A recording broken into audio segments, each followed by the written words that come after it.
Your mom and dad. Your mom and dad. Your mom and dad. Your mom and dad.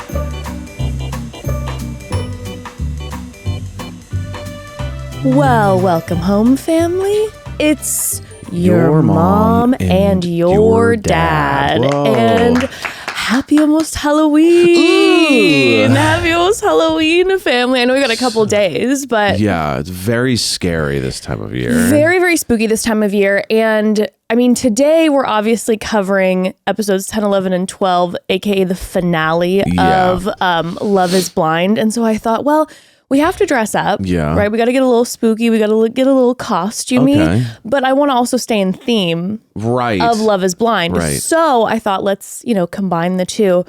And I thought, let's put together from Love is Blind some of the spookiest costumes we could come up with. Okay. Now, family... I'm already lost. If you're watching on the YouTube, I have not told Evan...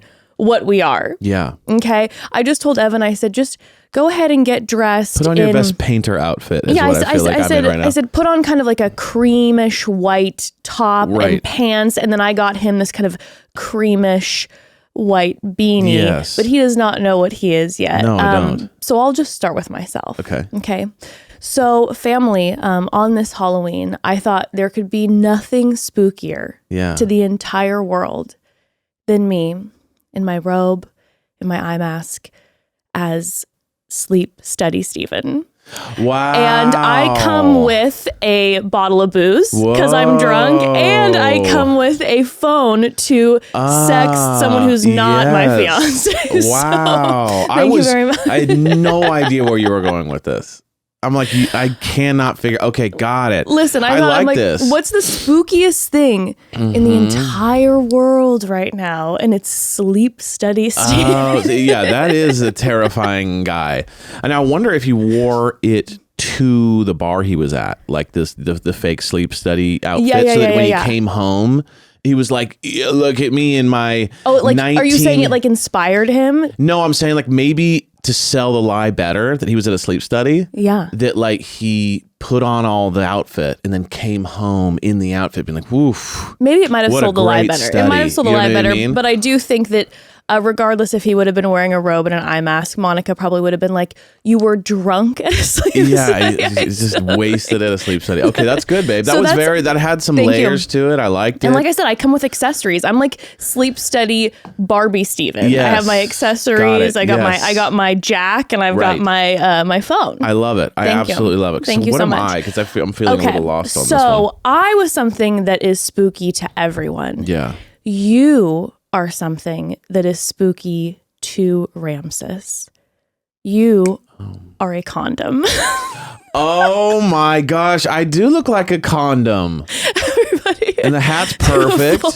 Maybe give us a little stand. Let me get a little bit more. What about you take the headphones off for a second? Yeah, hold on. Take the headphones off for a second. Let us see you in your full condom form. Let me get a little bit more of this top going. Maybe stand up straight for a moment so we can see you at full condom length. Yep, there you go. Condom. There you are. Condom. Look at the beanie's even a little ribbed with those lines. You know what I'm saying? It's ribbed, and I have the little, like the top, that kind of like whatever does its thing. He's giving condom. He's serving condom. Oh my gosh. So that's it. Yeah, okay. I had no idea where you were going with this at all, especially with the spooky side of things.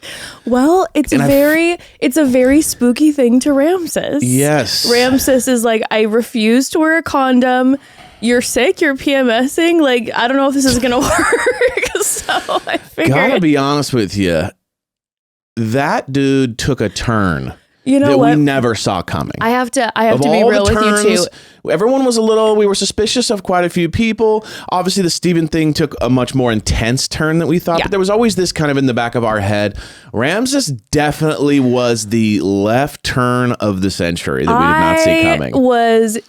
That was a deep level of disappointment to me because Ramses from the get, there were so many things I loved about him, especially a lot of the conversations he was having. And I was like, yes, yes, yes. I was like, we have like this man who's having these important convos. I'm like, yes, yes, yes. And then all of a sudden, before you continue, the one thing I will say, the big thing I will say about him was, if you were to say before these last couple episodes, like, what would you use to describe Ramses in the pods? I'd be like empathetic. So empathetic. I'd be like empathetic. I'd be like pacifist, empathetic. Yes. Sweet. Non-confrontational. Yes, he's has a heart for others. Yeah, and then all of a sudden it was like he's got a heart on for others. Dude, I was so disappointed. And then it was just like that scene where Marissa is just like, I don't feel good. Okay, I'm sick, and he's just like, I hear that you're sick. But like, I'm just wondering about the future and like, how often is this going to happen? And Lord knows when he found out. How many colds are you going to have? It's almost like before you get the job. That it was going to be a PMS situation where he was like, oh, once a month, I'm going to have to figure out a way to leave this and peace out. That's what happened. That's what led to it, is when he found out that it was like, oh, this is a chronic situation. It wasn't just like a one-time cold. Okay, is this the first time you're hearing about periods? This is going to be a problem for me. So I'm out. He was like, I couldn't believe when it. he was talking to her about when she was sick and they were talking about sex. Obviously they had a conversation like the night before about it. And so they were kind of rehashing it. So we were kind of reading between the lines. But when he was talking about the whole, like, so we're not going to have sex when you're deathly ill. It was like it was almost like when the comedy bits of like interviewing for a job, but the first thing you ask is like, what are the vacation days? You know what I mean? Being like, okay, do you guys have the third Tuesday of every month off? Like, and the guy's like, you don't even have the job yet.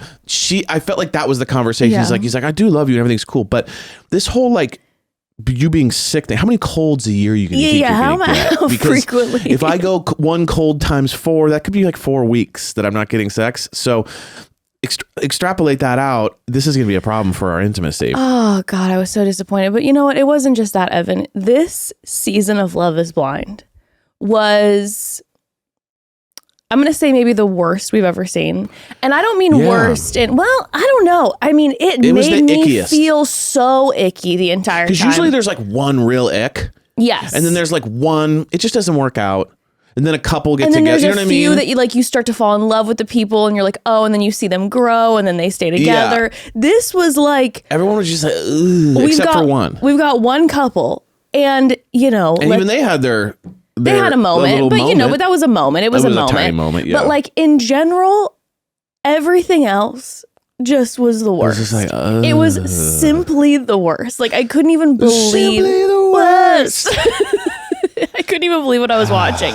And then the wild thing is too, that when we had the final 2 weddings in the end, technically, if you aren't on the internet at all, you could walk away and think, well, 2 happy couples, because Ashley and Tyler from the very beginning, obviously we had the whole sperm donation thing, but you'd think, okay, I guess, he donated it to a friend of his who's her and her wife were looking to have a baby. You're kind of like, okay, like he wasn't honest, but I like what he did. It was, it was a good thing. Right. So then if you weren't on the internet, you're watching this whole thing and you watch their wedding at the end and you go, wow, beautiful couple. They loved each other from the very get. Here we are. But if you're on the internet, then you realize the absolute lies that were spewing from his mouth the entire time. Now, family, okay, this is coming out. It's a Tuesday when you're potentially watching this. Yes. Tomorrow on Wednesday, the reunion airs. Now, we are not going to, I'm so sorry, but we are not going to be able to recap the reunion, not next week, but it'll be the following week. So we're going to be a little bit behind. But I am on pins and needles waiting to find out what is happening. The theories are that they're still together. Right. And it's been a year. So think about this. Ashley and Tyler got married. She's with him for a year and then finds out this once the show starts airing. Yeah. A year later. Right. A year later. So on absolute pins and needles for this reunion, I'm telling you, There's this season. no way though that like in their personal life stuff didn't come to light before that.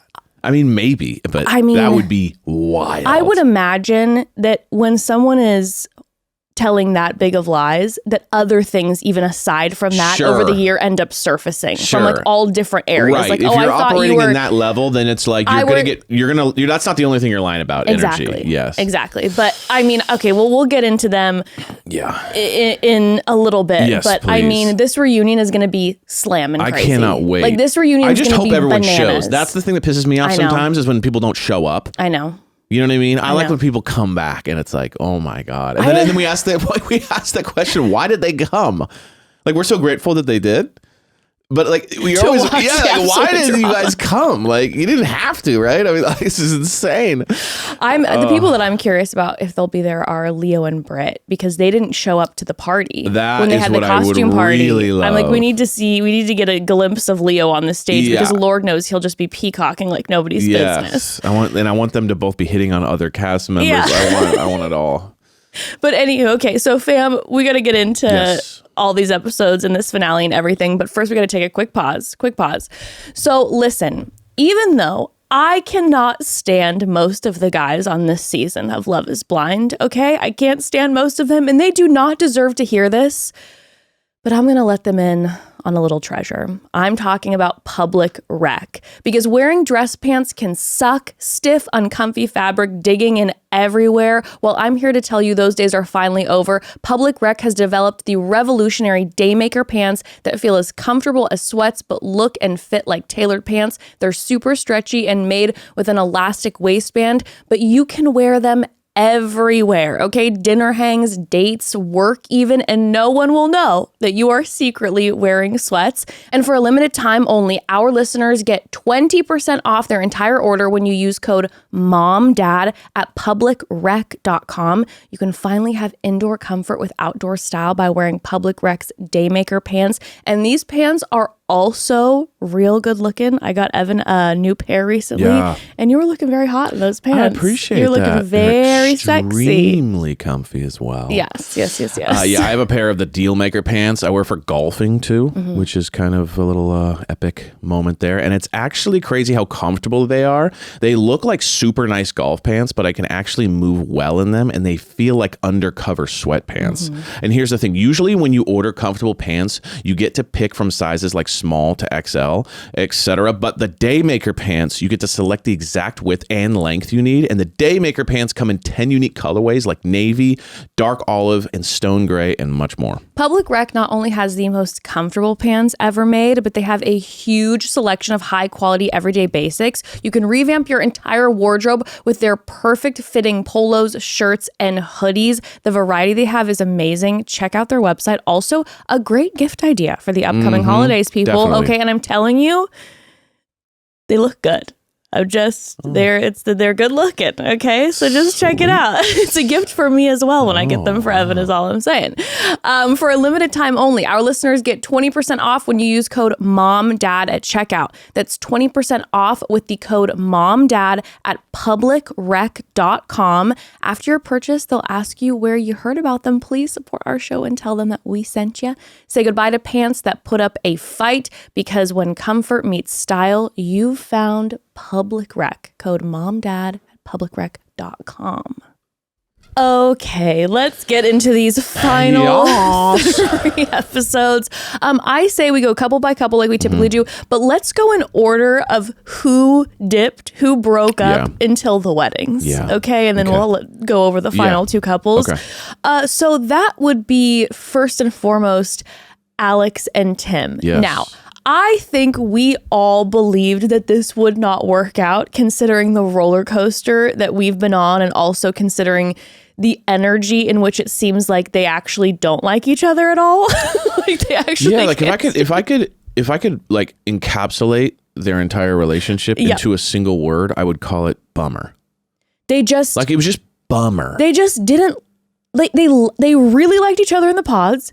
And the second they got out of the pods, they did not like each other. Like, and I'll stand by that. Like, you know those couples you hang out with friends, like they just kind of hate each other? Yeah, that was the energy. They just did not like each other. Even in the moments when they were sweet, there was still an undercurrent of like, I don't like you. Yeah, you bother me. And the difference like with Hannah and Nick is like Nick seemed to be liked Hannah.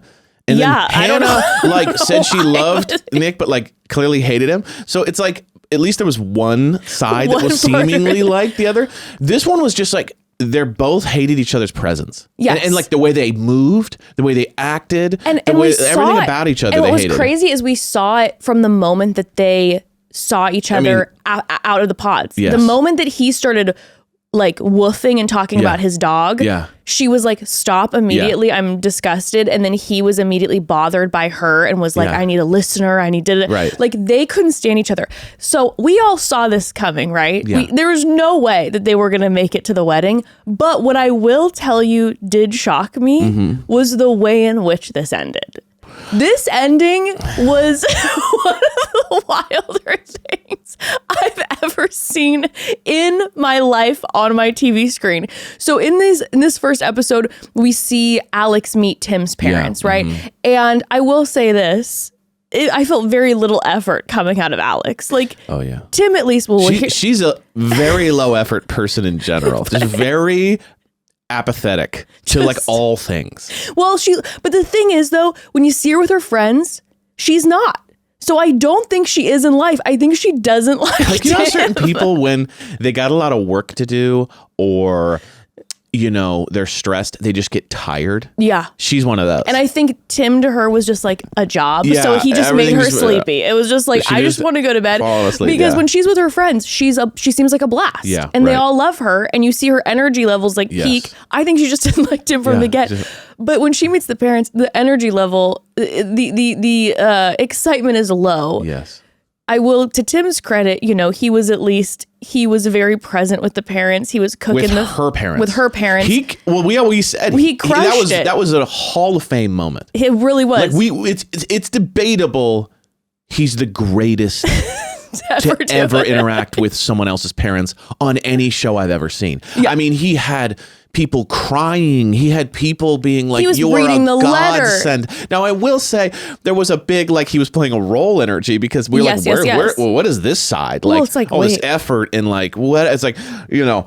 He was sweet and sensitive and kind, and then like all we saw with Alex was just roasting her, and then like being weird. But in the pods, he was that. I don't know. It's very confusing. Hard to know who's who. Is it just that he doesn't like her, so he's not like that, or is he normally the guy? I don't know. But he did put in a big effort with her family, and she did not reciprocate with his family. His family seemed lovely, by the way. And but the dynamic did make me laugh though, because the mom was clearly Mama Bear. Like she ran that shit. Mm-hmm. Like she conducted the entire interview. She called her own son out, being like, "You need to, you know, step up, blah, blah, blah, blah." Like, and then every time it cut to the dad, he just goes, "Yeah."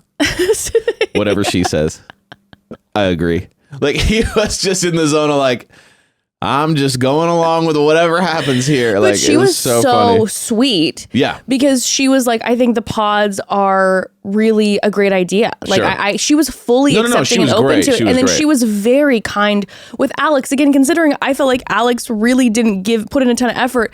Tim's mom was like, she's lovely. She's like, she was very kind and welcoming and open to her. Yes, I agree. So that was all seeming to go well. Well, then we cut to later when they're back alone in the apartment, where we find out that apparently, you know, Tim's parents drove 10 hours. 10 hours is a long ass time to drive, by the way. That's a full day of driving. They drove 10 hours to meet Alex, and apparently after a few hours of them hanging out with the cameras on, Alex just went to bed. No, you're wrong, because that's what I thought. I mean, you're technically correct. Okay, what was it? But what she did was far worse. What did she do? I thought she went to bed. Yeah. No, she took a nap and then got up again and then came back out. But isn't that better? No, way worse. Isn't that better? Because then at least you're seeing the family more. No, because if you go to bed, there's kind of this like, wow, she must not be feeling good, or she must be really tired, long day. You going to bed early is kind of a like, oh, maybe she goes to bed early. She put in the energy. But we're on camera. But to imagine being like, your parents come over for dinner and it's 6 p.m. Where is she? And you walk into your room and see her sleeping. And then like an hour later, like you and your parents have been hanging out for an hour and a half. And then she just kind of comes out of the room, like wiping the sleep out of her eyes, and then like sits back down, probably like, you know, maybe goes brushes her teeth or something. Like that is far more insane to me that someone takes a nap mid-hang as opposed to go to bed early. That to me is so much crazier to me, because you had to do it much earlier too. So it had to have been like 6 p.m. And also probably she woke up to like have some dinner. Yeah. So woke up, got a little dinner, and they're just still continuing the 2 hours of conversation they're having.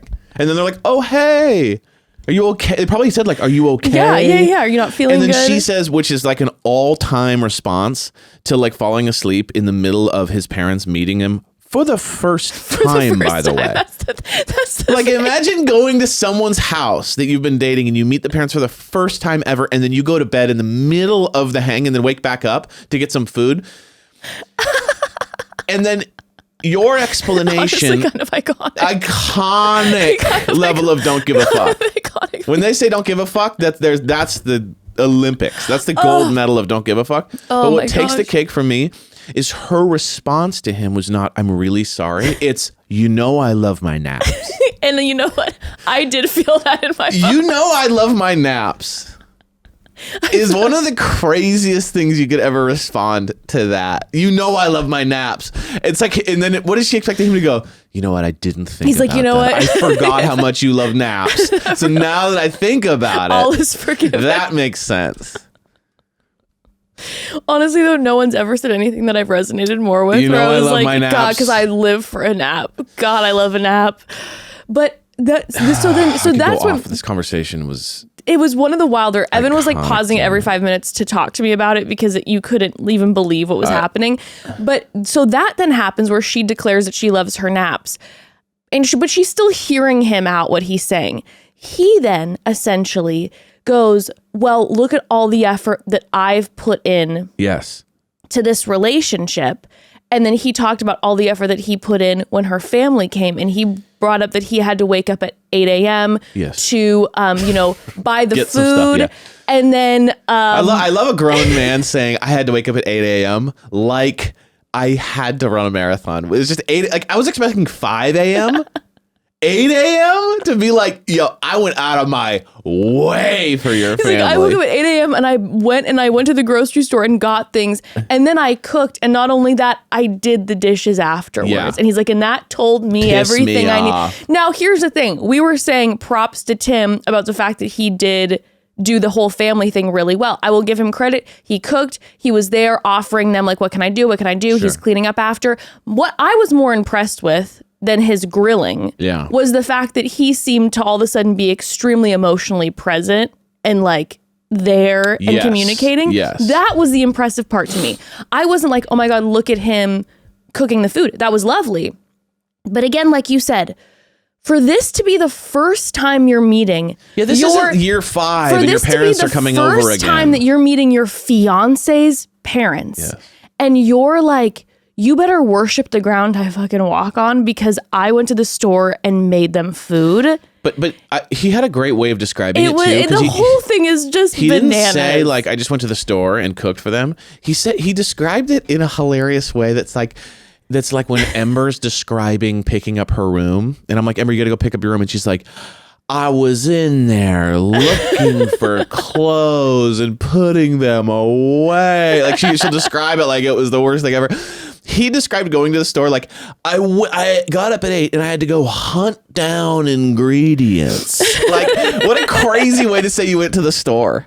Hunting down the necessities for food cooking. It was like, you mean you went to the store and then brought it home?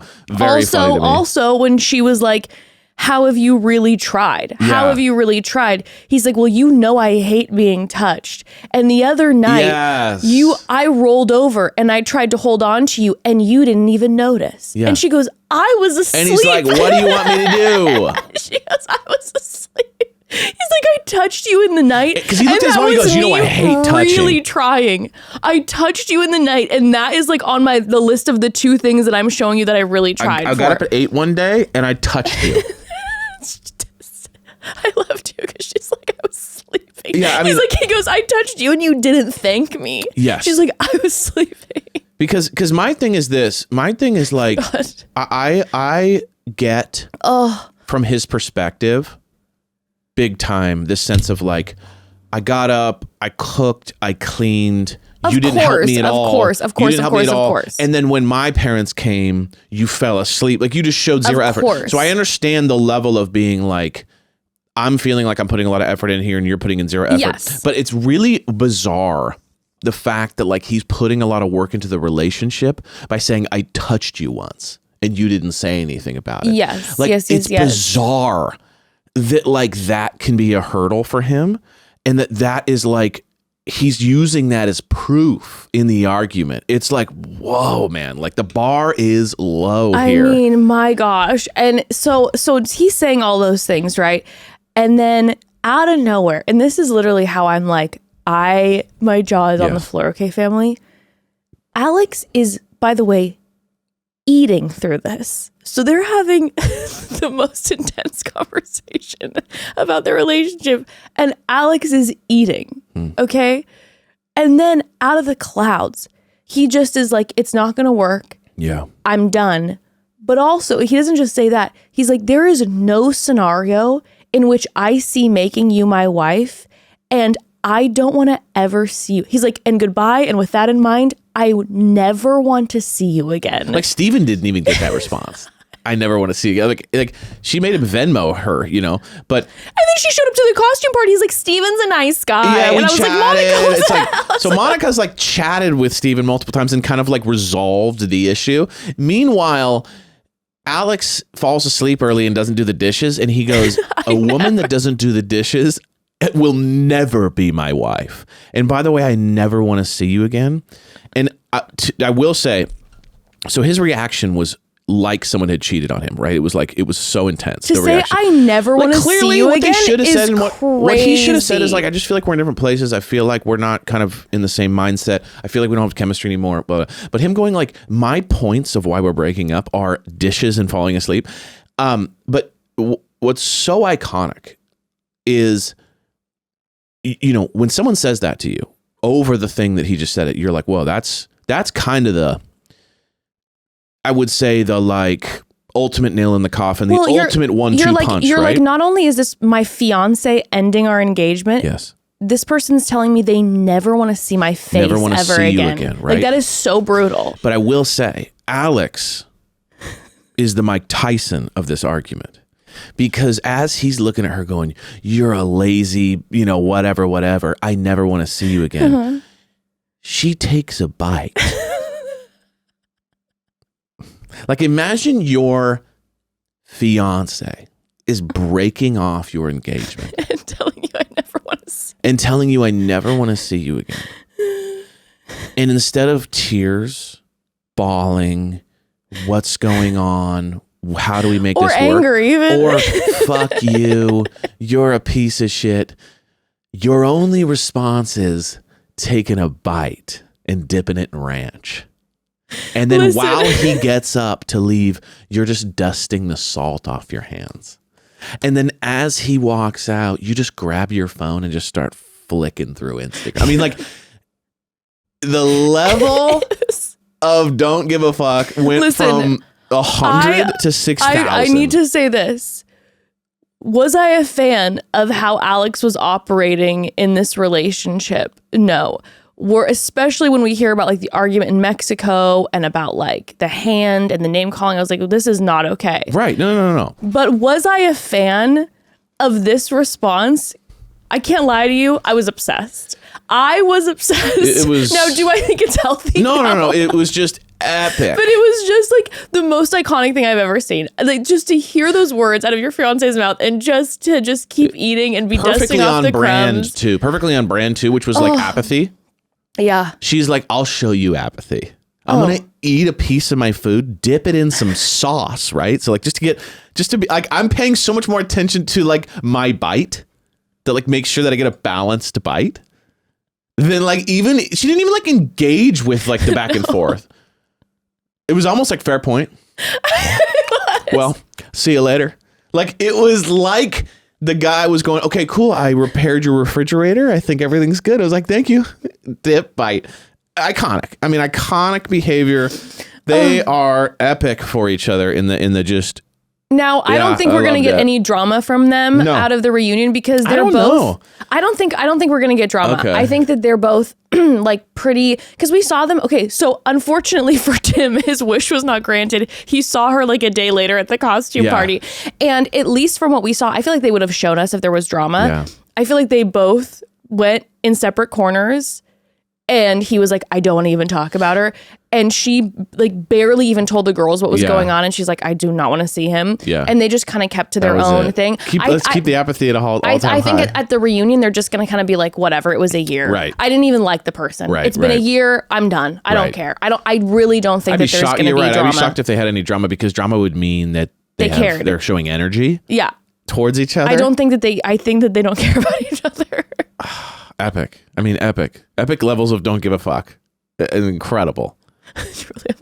I mean, that's all I have to say about that. It's just... Yeah. So they end, needless to say. And then we have our next couple who sees their fates come to a close. Yes. And that is Hannah and Nick. Oh, I mean, this is, I can't wait for this. And this is some of my all-time favorite, just like. This is some of the wilder things. Again, I keep saying that, but like, I don't know if we've seen this level of someone being absolutely disgusted with another person ever on our screen. But I really want to get into this because Evan knows this a little bit and I want to dive more into it. I have like some serious theories about Hannah. You kind of like, I felt like you did get a little like pictures up on the wall, yarns. Yeah, I'm kind of going full conspiracy theory about Hannah, and not to take away the way that she was treating Nick and say that like, but I do have I have conspiracy theories. Let's get into it. Okay, but first we're gonna take a quick pause. So family. This season of Love is Blind might be the worst thing I've ever seen, right? But do you know what's not the worst? The holidays are upon us. The holidays are upon us. And you know that I am a big lover of the holiday season. And also just being able to give gifts to the people that you love. It's just so wonderful. But spark something uncommon this holiday season with incredible hand-picked gifts from Uncommon Goods. Family, I am obsessed with Uncommon Goods. When I'm looking for a gift for someone, it's always my go-to. And every time I get something from Uncommon Goods, that gift is always a hit, like surefire.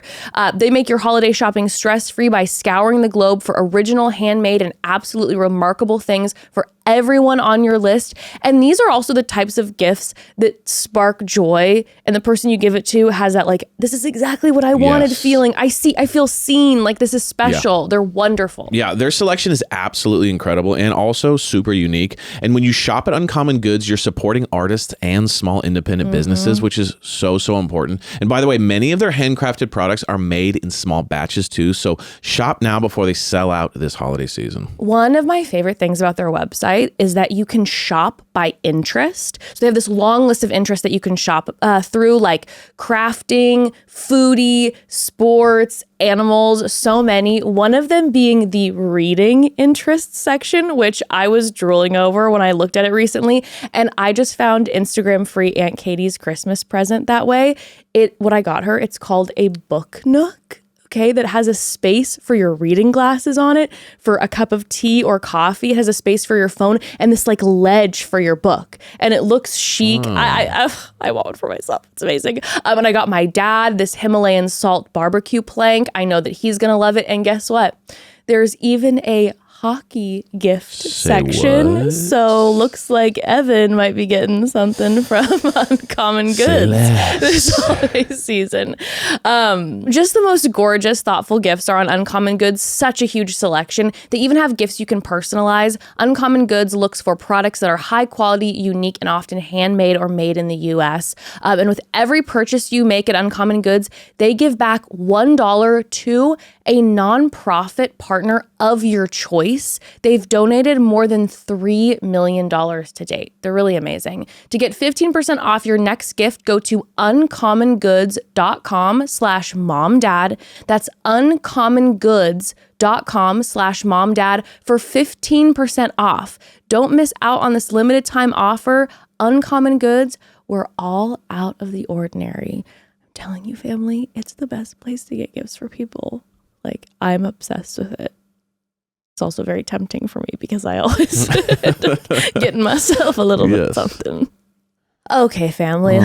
Let's talk Hannah and Nick. Never did I ever stretch after watching them. I'm just like, oh my gosh. Did I ever think that someone was going to come along after seeing like the first episode or two to make me feel bad for Nick. Like, Nick is not my cup of tea, family, okay? He's just not.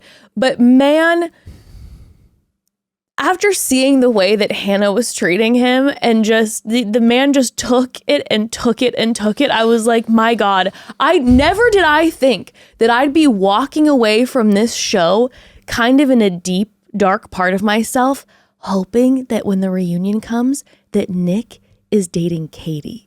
Like, I kind of want it. Well, like, I kind of want it. We watched I never thought I was him in the pods, and resoundingly, like, Leo was the GOAT of like annoying, right? Of like the most annoying guy ever. Yes. But Nick really did come across like a mini Leo, where it was like, dude, chill on the like, Yes, I'm a football star. I'm amazing. I got I'm amazing. my shit I'm amazing. together. Yeah. I'm super amazing. Like, really bragging. Like, hey girl, hey girl, hey girl. And just this totally, and it's so funny because it's like from day one, I could smell it was fake. Not that he didn't have his shit together, but just this player thing he had going on. Yeah, I was just presenting himself a certain way. He clearly went into the pods with like this character that he was going to play, because the second they left, he wasn't like that guy anymore. But he is that way when he's with like sometimes the other women. Like, he is flirty. Okay, you are. He is very flirty. There's a lot of like, how you doing? You know, like that there was energy. a lot of like, just he is that way. But he really did sell himself in a way that was like, I'm basically in the NFL. I live in mansions. I'm a real estate for luxury mogul. business.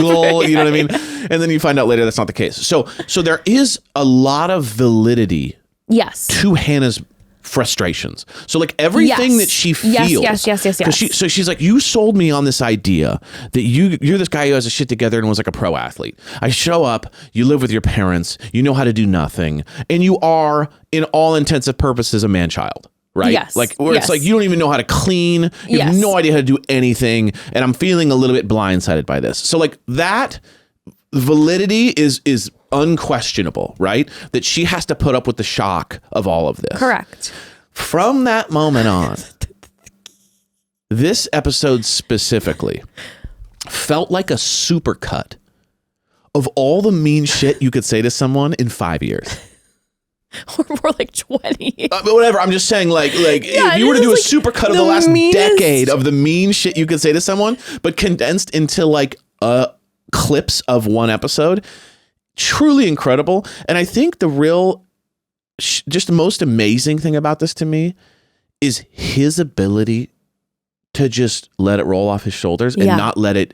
I mean, one of those conversations from Hannah, if I was dating her, I'd be like, we're done. I can't handle that level of humiliation. Also, the one caveat I have is it is a partial caveat. The one partial caveat I have is that if in the reunion we find out that when the cameras are off, Nick is very different let's just say the cameras are off and it's like, here's a list of all these horrible things he was doing, and he's very self-aware of the camera and wants to present himself a certain way, because that wouldn't surprise me. Well, he's already kind of done that. Remember during all the sex stuff and everything, he was always like very... Yes. Oh, well, you know. So I'm like, if he because listen, like, again, when we saw him in the pods, I was not a fan. I was like, I don't like this guy, you know, So let's just say behind the scenes when the camera's not on, there's a laundry list of things, a literal list of Hannah's where he's like, laundry he does list. A laundry list because he can't do the laundry. There's a list, but I also believe that unless it was edited out, which that would surprise me. I feel like if there were other specific things he was doing she would mention them. Yeah, she never said, because you're a she dick, brings you're up, a mean person. She brings up the duck situation over and over again. Right. And she's never talks about his character. Really. It's Right. never like, you're a bad guy. You're this. I mean, there's moments, but it's with like her list where she was just like, your ego, your immaturity. Right. But it's never like behavior. Like mostly. I can't trust you. Yeah. Like there's, I don't know. no, but what I'm saying is it's not like, it's generally what every conversation is about is that he is like helpless. Yes. And dumb. Yes. Like those are you know what I mean? Like those are mostly what she's always getting him about. It's like you're stupid and you don't know how to do anything and you're like broke. Like that's basically what she gets at him. It's like, it's so brutal. And there's different clips throughout these few episodes, one of which being like after the photo shoot where she's talking about how,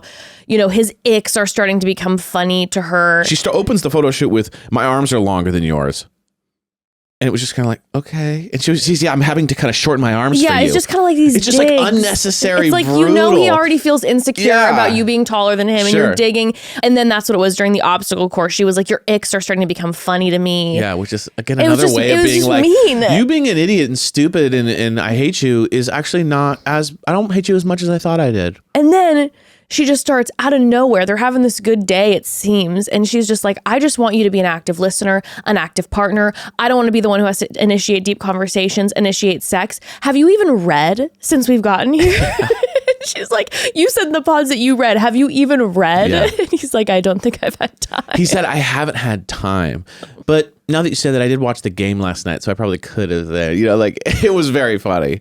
He's like, dang, this whole like fake, thing that I built for myself is starting to crumble. But it's just wild to hear. It's like, it's one thing if they're having a conversation and this person, your fiance sitting across from you is like, hey, I'm really having a hard time because you're not an active listener. Like, I'm really struggling with the fact that I don't feel like you're actively listening to me. That's one thing. What's happening with Hannah is she started with a list in Mexico, and every 5 minutes, she's adding 4 more things on. So every conversation they have now, it's not even what she was saying in Mexico with her list. There's 15 more bullet points added on. You're not an active listener. You're not an active partner. You don't initiate sex. You don't read. Like every time there's like 12. So it's like, how is one supposed to even try to work on my relationship with you and grow when every day you tell me 100 new things that I do wrong? Like I can't even start at 1. Like, let me start at 1 and start growing and getting better. They've been together for 3 weeks, and she says this over and over. Her number one line is, I freaking turned you into from a freaking boy to a freaking man.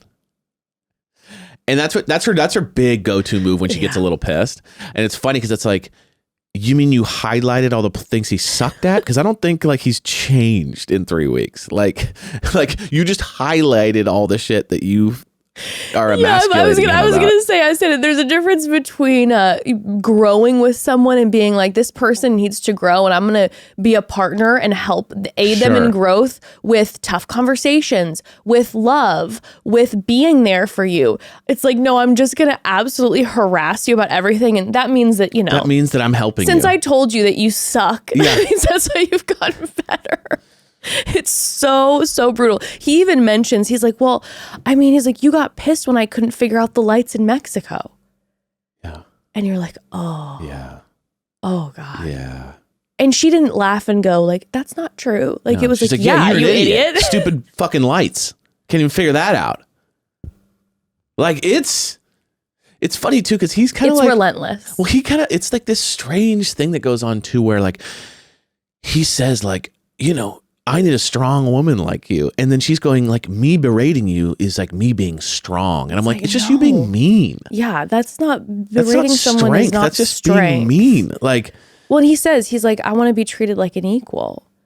And she's like, well, you get treated like an equal when you start contributing like an equal. And I'm like, oh my God. Dude, it's like not even lying to him and her brain going like, well, you are an equal. It's just that we need to work on these things. She just goes, no, you are not equal to me. Like, and when you start let's not get this confused. You are correct. You are not an equal. Oh my God. But then we have the costume party. Yeah.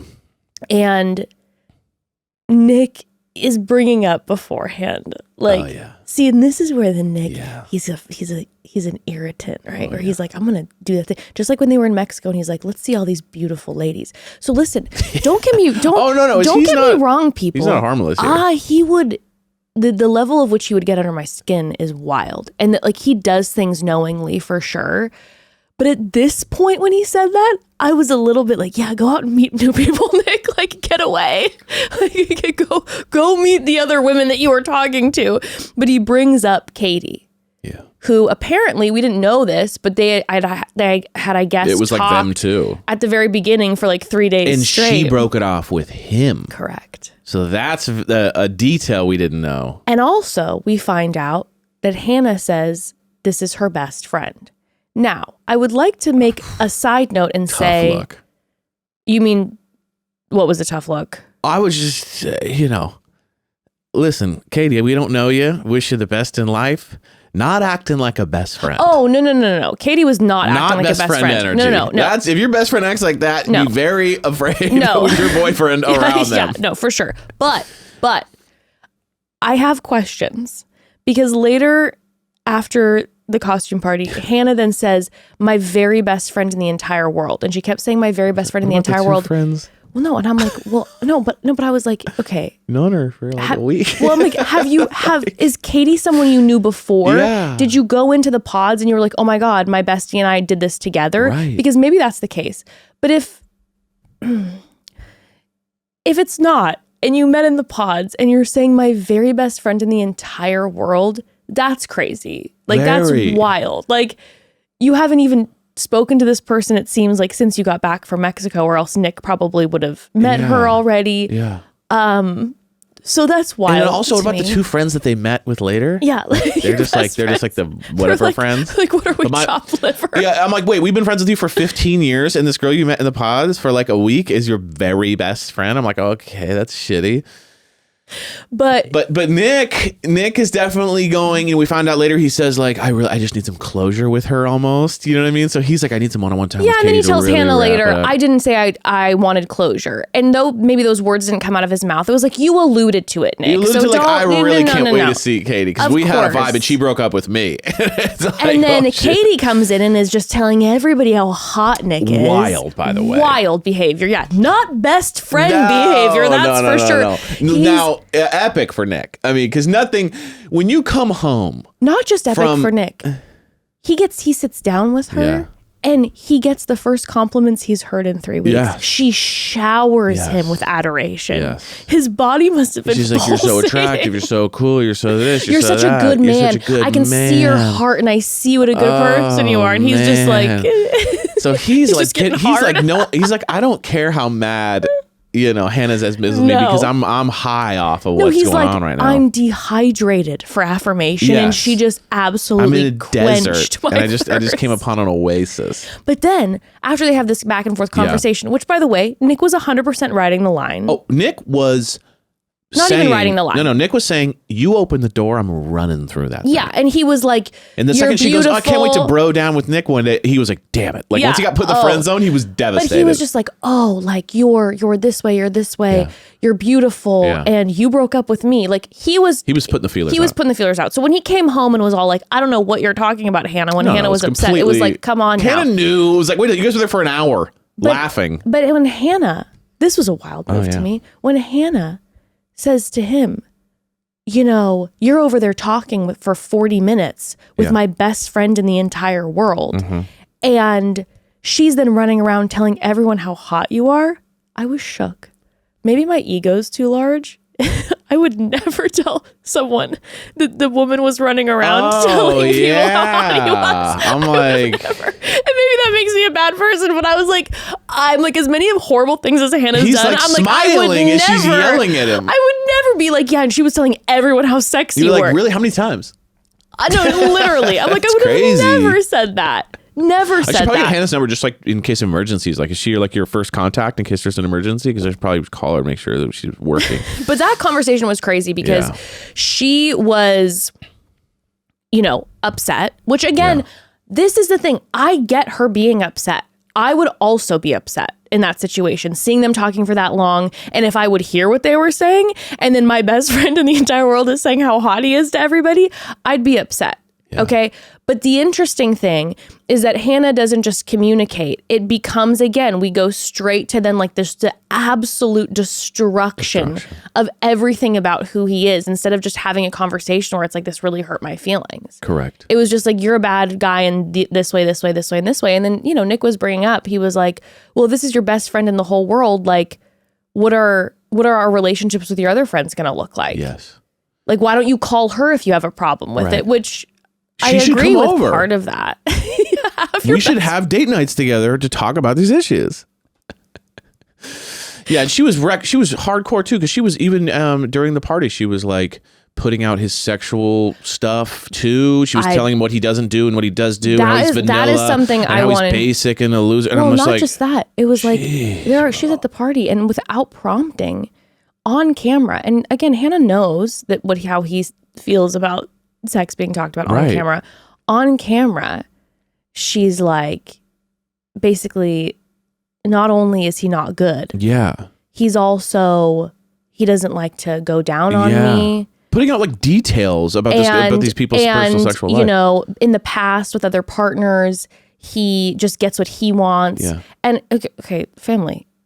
Again, I'm not a fan of Nick. And if this is true, Nick, fucking get your shit together. Do you know what I'm saying? None of this criticism of Hannah has anything to do with praising Nick. No, but it was just more wild to see that conversation on camera. Oh my gosh. Playing so fast and like, loose. Whoa. Yeah. Whoa. And I think what spurred it is that they're all sitting at the table and Katie goes, Nick is so hot. Sorry, everybody. I just have to say it. And then it's like Hannah turns to Ashley and she's like, by the way, here are all the ways in which he's a horrible lover. Yes. I mean, it's funny. This sounds like someone you're talking about your ex. Yeah. Like if your friend was like... 100%, not like your fiancé. If we broke up and then a friend was like, Evan's kind of cute. And you're like, yeah, but he's like a bad person. When I dated him, he sucked. You know what I mean? It's like, that's what it sounded like. Not currently dating. Yeah. Crazy. But then...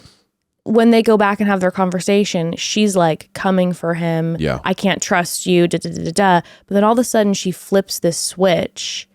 She starts ignoring him when he's trying to talk to her. And then she like comes in and she's like, oh, come on. Like, come to bed. It's like, what? Now, this is what I think. Okay. I think the only reason that she all of a sudden was like, changed her mind in that moment. Mm-hmm. And then it almost felt like manipulative, being like, come on. Is because her best friend thinks he's hot. I think that's why. I think it hit her. Sure. Where it was all of a sudden... he could run away. Maybe she's interested. And I think it's all of a sudden like, oh, he's desired by other people. And even though I hate him... Oh, interesting. And it goes back to me thinking about the pods. And it's like all the women were like, oh, Nikki D's so suave. He's so suave. He could never fall in love. He's not the right guy. And she chose him. I'm like, did she choose him because it was like, oh, he's the guy that everyone knows is the bad boy? And then she sees him and she's like, this is not what I was expecting. No. And also scarcity and competition can really like change your but how I'm you saying approach the things. Difference of being like, oh, he's a bad boy and I'm gonna tame him. Yeah. And then she sees him and she's like, that's not no bad boy. And then she starts just being like, you're the worst. But then all of a sudden, best friend shows up and is like, he's hot. Creates the competition. And then it's a little bit like, I'm mad, but like, it's okay. Come on. Yeah. That's the only reason I think that was that. I think that was fueling I think you're absolutely right. I think it's like when you're taking, she's obviously in that zone of like, he's in the bag, taking him for granted on the highest level. Yeah. And then she sees that this other person shows interest and it's like, well, maybe there's something 100%. Here I'm missing, or maybe I don't want to lose him, or, it starts to cloud your judgment. 100%. Jeez. 100%. Okay. Got a lot more to say about Hannah and Nick, but we got to take another quick pause, family. Listen, we all know that in one of Hannah's many lists about Nick, there's probably a note about him not cooking, okay? I want it to be like, my guy, I feel you. I also struggle in the kitchen, but Nick, I have your savior. I have your help, okay? And that's Green Chef. Green Chef is the #1 meal kit for clean eating, delivering pre-portioned and prepped quality whole foods with limited processed ingredients. Green Chef sends organic, fresh produce, responsibly sourced protein proteins and chef-designed recipes in every box for satisfying, nourishing, and convenient meals that make it easy to stick to a clean routine. And my goodness, do they make it easy? Even for me, I can make this delicious, clean meal because of them. And for that, I am so grateful. Thank you. And as is my family. We are very grateful. And it really is so incredible how Green Chef makes clean eating manageable too, because it can seem overwhelming, but not with Green Chef. They make it easy with options like 15 delicious, quick and easy meals to choose from every week, each ready in 25 minutes or less. And they really do have so many options like customizable meals that allow you to double your protein or veggies, plus even swap to plant-based proteins. And everything is so delicious. We had their sesame shrimp poke bowls the other night, and I'm still thinking about them. Oh my gosh. So good. Those are really, really good. So yummy. And fam, with so many delicious fruits and veggies ripe and in season, fall is the perfect time to dig into Green Chef. We're talking squash, cranberries, Brussels sprouts, green beans, maple, and pumpkin. You'll find these whole foods and more in chef-crafted recipes designed to celebrate fall flavors. Oh my gosh, their delicious meals put me in that fall cozy mood. I love it so much. By the way, did you know Green Chef is owned by HelloFresh, and with a wider array of meal plans to choose from, there's something for everyone. We love switching between the brands, and now you all can enjoy both brands at a discount with us. Go to greenchef.com/momdad50 and use code MOMDAD50 for 50% off your first box plus 20% off your next 2 months. That's code MOMDAD50 at greenchef.com/MOMDAD50 to get 50% off your first box plus 20% off your next 2 months. Green Chef, the ¡1 meal kit for eating well. That's a crazy deal. Okay, so enjoy that one. 50% off and then 20% for the next 2 months. Crazy. My goodness. Enjoy. Take that, Nick. Take that code and run, my king. Okay, back to Hannah and Nick. So one of the next scenes, we see Hannah and Nick meet her friends. Oh, epic. This is basically a scene in which clearly Hannah, it seems, has talked so much shit about Nick to her friends already. They were like, oh my God, congratulations, you're engaged. And she's like, well, he sucks, and here are the 35 reasons why. And so when Nick shows up, it was essentially like court. Like, there was nothing about this where they walked in and there was no playfulness. There was no, hey, these are my friends. Hannah immediately was like, hey, Nick, why don't you tell them about all the terrible things that you've done to me? Like, it was like, hey, Nick, how about you tell them about how immature you are and how you said you were a man and you're not, and how I created you. And he kind of sits there and just smiles. He's got this kind of perma smile on that he kind of just like, one thing I really am jealous about him is his ability to just be berated and then just kind of sit there and smile. Well, I think, and not be like, maybe this isn't a good situation for me, or maybe I need to kind of say something, or maybe I need to make changes in my life. He just kind of goes, yeah, well, I think that's me. I think like, what's like wild. I think what's enviable about him, and maybe again, this is him putting on a facade for the camera, but even if he is faking it for the camera, his restraint, he doesn't launch, is pretty unparalleled. Like, if I'm sitting there and this is happening in front of other people, these are your best friends, it would be so hard for me not to be like, well, how about you tell your friends about how mean you are to me? Like, I'd even make side comments, like little jabs, to be like, well, how about you tell your friends about the fact, I would just do little kind of, but even when they break up, the most he says is, sometimes when you are being hard on me, it can feel like a little much. That's the extent. A little much. That's the extent. But you're right. They sit down. And you're right in that, like, it really felt like she had been talking shit on him a lot, because they kind of came in with this, like, how are you this incompetent that she's saying? Yeah. It's not that hard. Because he's hilarious too. He was kind of doing the Tim Alex thing where he'd be like, I've been putting in lots of work. Like, I walked the dog the other day. So, like, what else do you want from me? I woke up before my dad to feed the cat for the first time in my life. And so it was very funny for him to, like, they are right in a lot of the ways where it's like, these are basic life skills you should be knowing how to do. It's time to grow up if you're wanting to be in a partnership with somebody. Yes. Like, you got to be able to, again, be contributing in a partnership. Right. So a lot of valid, Hannah makes a lot of valid points in regards to he needs to start stepping up and being like an adult. You know what I mean? Like, you're too old to not be doing any of these things. Yeah, to not know about how to, But it's the way she does it is just I know how to do this. How do you not know how to do this, you idiot? And then all her friends are just like, yeah, you idiot. And then it was like, they come for him and he's just like, well, I'm going to try. And then they're like, try? This isn't hard. What do you mean? Yeah, try? There's a lot of that too. That's something very interesting I felt about the whole, especially the friend hang, was he would agree with them. Yeah. And then they'd get more mad. Yeah, and they're like, well, how is this? You're saying you're going to try. Just do it. Yeah, it'd be like here's where you suck and here's where you need to change. And he'd go, yeah, I could work on that and do better. And no, it's not do better. Just do it. And then he'd be like, yeah, I should just do it. And by the way, how do you not already know how to do this? Like, no matter what he would respond, they would get more mad about it. And as a viewer, what's frustrating to me is I'm like, hey, if someone acknowledges that they're going to try, you give someone, it's kind to give someone a chance to try and to grow. And if they keep failing, then you go and if you have these boundaries, right? And you say, hey, please, these are the things I need. And they say, I'm going to try. And they keep not doing that. Well, then that's a conversation. You're like, hey, I have this boundary and now I'm done because you weren't stepping up in these ways and whatever. But it's like, again, they've been home for 4 days. Yeah. So it's a little bit like, all right, give him 1 second to try. Right. And also he is being honest by saying, I'll try and not I will, because he probably won't. No, you're absolutely right. That's a great point, and I feel the exact same way. He's not lying about it. He was responding to them like he would respond to his mother when she's like, you need to clean your room today. And he goes, I'll try. He's like, it's a great way of saying I'm not going to do it without saying I'm not going to do it. I'll try is always great. I'll try. You know what I mean? It's like, hey, did you pay the electric bill?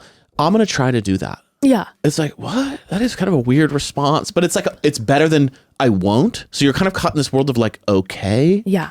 It's very funny to me. But then I'll try is a great response. This then connects into Hannah and her mom sitting together, which was wild. So Hannah's mom is there because it's going to be wedding dress shopping day. And Hannah brings up the fact that her friends didn't like them. Yeah. Or didn't like him. Yeah. I'm like, well, didn't give him much of a chance to get to know they followed your lead there. For them to like him, they would have had to like brave your wrath. They would have had to be like, no, you're wrong. He's great. They would have had to get into a fist fight. Yes. To show any Hannah, favor to him. Yes. So you're like, you didn't really give them the option. But then she says this, her mom and her having a conversation, and out of nowhere, Hannah's like, Nick doesn't match me intellectually, my humor, my creativity, financially. He doesn't match me at all. And we got a list again. And this is what I'm talking about with these lists. Yeah. We started with a few where it's like, you're too flirty, your ego's this way, and whatever, blah, blah, blah. Right. Now it's like, you don't match me intellectually. You don't match my humor. You don't match my creativity. You don't match me financially. And I'm going to be real with you, Evan. This is maybe one of the meaner thoughts and things that I've said, because in general, even though we will, give shit to people on reality TV, I'm like, I don't know them, and you get to know them behind the scenes, and we're just shooting the shit and da da da. When she says all these things, I'm like, you got a pretty overinflated view of yourself, my dear. Big time.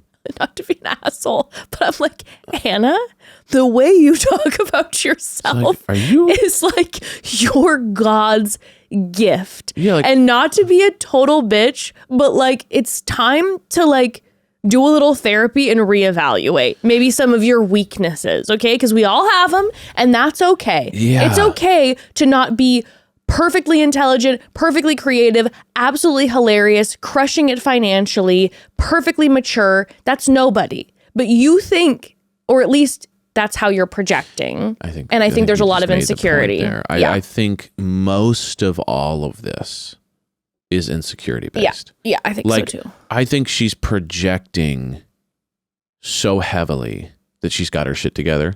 Even from day one, she's like, I quit my job and I was killing it and I was the best in the world at what I did and I quit my job to come on a dating show. All signs point to that doesn't make sense. She reeks of someone who is like, if I'm loud enough and say it quickly enough, I'm right.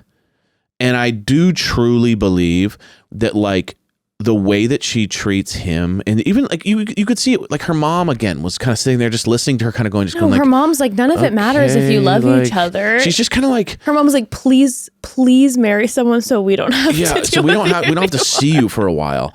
So because there's this definitely the mom's like cool, mom's not down. Mom's like pretty cool, calm, collected, and mom's kind of putting up with her like behavior. Mom's not a fan, and you could just tell mom's kind of like, I don't really want to get into this, but like, where are you getting this view of yourself that like you're the greatest thing ever? You can just sense on her. I got the feel mom was icked out. Yeah, I got the feel from mom in this sit down, and then the parents in their meeting with Nick, and then being with Hannah. Obviously, parents felt. Oh God, I feel terrible saying this too, but parents felt a little embarrassed, big time. Where it's like, why are you acting this way on TV? Like they were so nice to Nick and they're like, hi. And then they were just like, okay. Like there's this weird thing of like, we've always known you're kind of a ball buster. Yeah. But like, you're really going crazy right now with this, the way that you're like, acting. Which is part of my theory. Okay. Which is part of my theory, but I'll wrap our conversation with them with my theory about Hannah. So after she talks to her mom, they essentially have their breakup. Okay. Yeah. He shows up, and she does not go to the wedding dress fitting. No. She decides not to go. And she starts the lists again. Yep. She starts the list. She's like, you have no respect. You know, and again, they're getting more and more inflated every single time. And she's just she just acts his response is not changing at all. He's just sitting there. And she just acts like she like literally hates him. I'm like, I don't speak to my worst enemy this way. Okay. Well, she would always do these things too, where she would make a huge list of how much of a loser he is, and then afterwards be like, "And I love you so much. I really see a future together." And you're like, "What do you like with people that you don't like?" That's a terrifying one. And not only that, she then starts to call him out for wanting to go to the tux and wedding dress fitting so that he doesn't look bad. She's like, I contacted you and I was sweet enough to let you know beforehand, which I was like, is that, again, it's like the Tim thing where you're like, so you're applauding yourself for like having human decency to like text him beforehand so that he's not completely blindsided by this? Like, but then when she's like, but you wanted to go because you care about not looking bad. And then even in her ITMs afterwards, she's like, he is so manipulative. Right. So we're like, okay, maybe there's some off-camera and I'm like, stuff I don't know. on. But her saying that, but then his response is he's like, yeah, it's because I know it's going to be a grill session. And then that kind of locked for me too, where I'm like, okay, yeah, there's maybe a chance where Nick's being super performative for the camera and behind the scenes he's different. But him saying like, I know it's going to be a grill session makes sense to me because it's a little bit like, I just wanted to go to the tux and wedding dress thing to have a moment alone with the guys, to be able to just talk or just to have it be like good. And I knew that the second that you were like, I don't know if I want to do this, that I'd be walking into another session where you grill me on television. You know he has to be processing like, this is about to air on TV and you're just literally taking the piss out of me at every turn. So that's where I was like, and then when she was in the ITMs being like, he's so manipulative, he's so this way. I'm like, but what are you talking about? Like, where are the examples? Right. That's what I want to see. And maybe we'll get it at the reunion. Right. The kind of behind the scenes but stuff. I don't think so. Because again, like we were hearing before, we keep going back to the duck. That's the one example is the fucking duck. Yeah, she brings that up a lot. And so you're like, okay, I get why you were annoyed about the duck thing. I understand. And I understand why you're annoyed about the fact that he hasn't been who he seems to be. And I guess you could say that's manipulative. But the way in which you're continuing and have stayed with him makes me go, where are the other examples? And I don't think we're going to hear any other ones. I think we're just going to hear the same things. I also think on top of that, what's really going on too is that she finds a lot of pride in her independence. Yeah. In her boss energy in her mind. She finds a lot of pride in the, like, let's be honest, I'm sorry, this is kind of brutal, but like, I don't really have a good personality. So the way that I kind of project how awesome I am is that I do have my shit together. I do pay my bills. She does. I was at 18, like working and had my own apartment. So she's kind of going, that's clean, my place she's of organized. pride is that the fact that like she's smart. I am organized and have my shit together. And I think that for her, she's triggered by this person that has no shame around the fact that he is nothing like that. Interesting. Like, I think That's an interesting point. I think that she's like, you should be ashamed about being lazy or not having your shit together. Yeah. And he's like weirdly okay with and you're it. like, why? Yeah. Like, he's just able to sit and go, yeah, I know. Funny. I live with my parents. I don't have any bills. I don't really make any money. And I'm not really responsible. Yeah. That's me. And she's like baffled by the, like, I think if he would show embarrassment of it, I think if he was like, oh, I'm such an idiot, she wouldn't be nearly as hardcore on him. I think it's the fact that she can't wrap her head around the fact that he's not embarrassed. And so she's like trying to force him into embarrassment by berating him. Like, don't you realize how much of an idiot you are? And he's like, I don't think it's an idiot. I think I'm just chilling. That's an interesting And like, point. there's this, her brain can't comprehend it. Yeah, that's a very interesting point. That's kind of how I feel about their dynamic. Because even at the end, he's like, yeah, I got my bills too. She's like, what bills? Go through the bills, please. Like, even as they're breaking up, even if she's knowing that they're not going to stay together, she puts the effort in to be like, prove to me again how you're not ashamed of this. Yeah. Show me your bills. Yeah. Well, and then even as she leaves it, she ends it with him and they're hugging each other. And she's like, yep, bye. Big smile on her face, tap, and is out. There's no emotion. There's no like, she goes from coming at him to smiling about the fact that they're ending it. Yeah. Which goes back to my theory. But let's take one final quick pause and then I'm going to get into it. Okay. Get into my theory. Okay.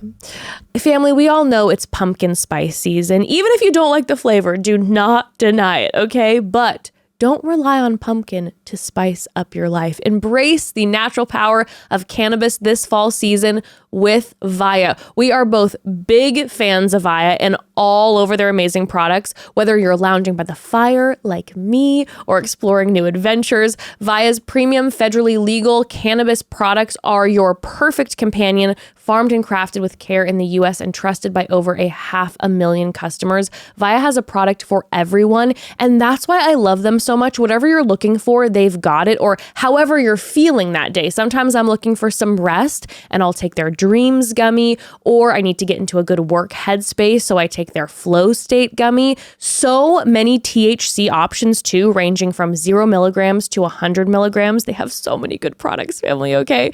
If you're 21 plus, check out our link to Via's website in our description for 15% off.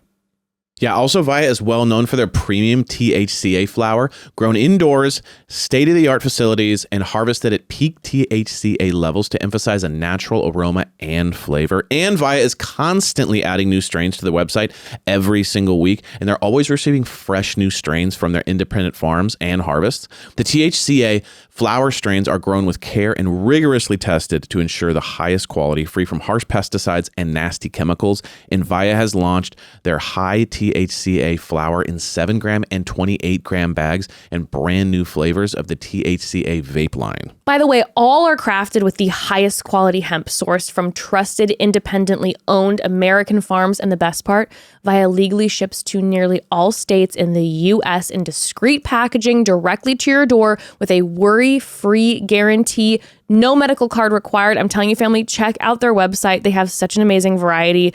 You were like, the Zen gummy the other day for you was just changing Zen the game. And Dream. Yeah, Zen and Dream we're a huge fan of. We love High Love as a partnered couple. So just check it out, okay? So if you're 21 plus, check out the link to Via in our description and use the code MOMDAD to receive 15% off. After your purchase, they ask where you heard about them. Please support our show and tell them that we sent you. This fall, enhance your everyday with Via. Again, check out the link to Via in our description and use the code MOMDAD to receive 15% off. Okay, talking about my Hannah theory before we move on to Marissa and Ramses. I believe that Hannah really, really, really wanted to be on this show and get famous. Yeah. Now, I think that Hannah was probably hopeful to find somebody in the pods. I don't doubt that she wanted to find somebody, but this is what I think. I think she's in the pods. She's hoping to find love and simultaneously get famous. She's talking to Nikki D. All the feelings are happening. He's like the playboy. She's like, ooh, he likes me. He likes me. She chooses Nikki D. We saw how Hannah reacted when she saw Nikki D. She did not like him. No. Okay. She was not attracted to him. No. She even said so in the ITMs. It was like, he is not for me. Okay. But then we see her then start in Mexico, where it starts kind of happening somewhat. But that's also combined with her starting to come for his throat around every turn. I think that Hannah, the second she saw Nick, knew that she did not want to be with him because she was not attracted to him. And I think Hannah was trying to figure out a way to stay on the show as long as she could, but not get to the weddings, and simultaneously try to make herself look like the hero and get this arc of like, look at this really shitty guy.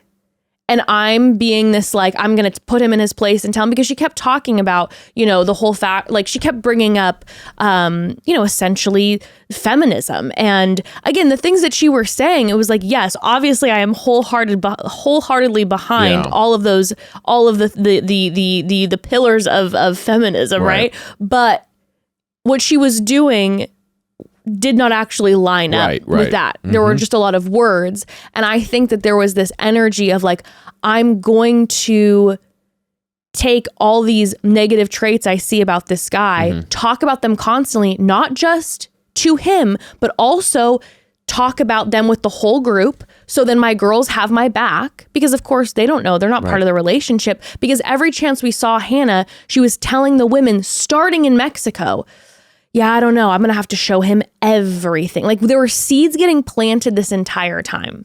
Yes. I believe it was her trying to stay on the show and make him look bad, so that when the end happened, that it would be like, she's going to walk away with all these followers and be the hero. I do believe that. I really do. Now, I also agree with everything that you're saying. I think that there's a lot of insecurity there. Sure. I think that, like, I agree with the trigger as well. But I do think she did probably want to be with Nick. And then she saw Nick and she's like, I'm not attracted to him, whatever, but I don't want to leave. Do you think there's an element? I don't want to get cut out, because she knows too, when people don't go to Mexico, a lot of people get to the pod, like to the engagement point, and get cut from the show. Sure. Do you think there's a level? That's my theory, and it may be a wild one, and it may not be completely untrue. I like the theory, because you can kind of smell the, like, who's here for the wrong reasons after a while, and I felt like Nick was also in that boat a little bit as well. I don't doubt that either. He would talk all the time about, like, don't mention the sex thing, it's gonna hurt my image. Like, he was very focused on that. So the way he handled everything so graciously too was like, I don't want to look bad on camera. I want to be famous. What I mean? So I think there's a possibility they both were kind of in that potentially, zone. Maybe they hadn't really even talked about it or known, but that was kind of the energy. Yeah. Now I wonder if they both, now that you bring this up, I wonder if they were both playing the same game, different angles. Yeah. So she's berating him, thinking that it's coming across like she's being awesome and he's a loser, that people are going to be on his team, her team. He's going, I'm going to let her berate me and be the mean one. I'll be the nice one. Yeah. People are going to like me. Yeah. Both going for the same option, both hoping the other would break it off with each other. Yes. So that they could walk away being the hurt one. There's a very high potential. So I wonder if she was like, I'm going to berate him so much, or I'm going to, make it so uncomfortable to where he's going to break my heart.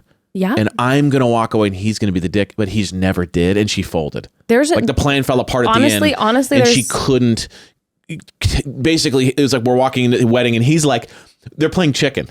He's like, I'll walk up to the wedding. And she's like, I can't do it. Yeah. No. Honestly, I wonder if they played the same game, but he beat her at it. I wouldn't surprise me. I just couldn't get past the fact, because the more we got to know Hannah, so in the pods, Hannah was, everyone was talking about I remember people being like, she's not super mature, right? Right. And I think in the pods, she was a lot more. I know, to think funny. about, like that was her main thing. Yeah, the thing. But she was a lot more playful. Yeah. And then she would even kind of do like, even with Leo, where she's like, I didn't even know what that means, like, you know, whatever.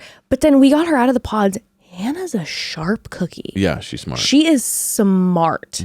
And every time we see her, she's sitting there with a journal, with whatever, writing out lists, not just about Nick. Yeah. You know what I mean, though? But she's sitting there organizing financially. Like, she is very smart and she's strategic. And I can't get past that. So that's really what started to trigger in my brain, when I started to look at everything, where I was like, did the second she leave the pods with him and she's not attracted to him, so she's like, okay, we're not gonna have a love story here. How do I stay on?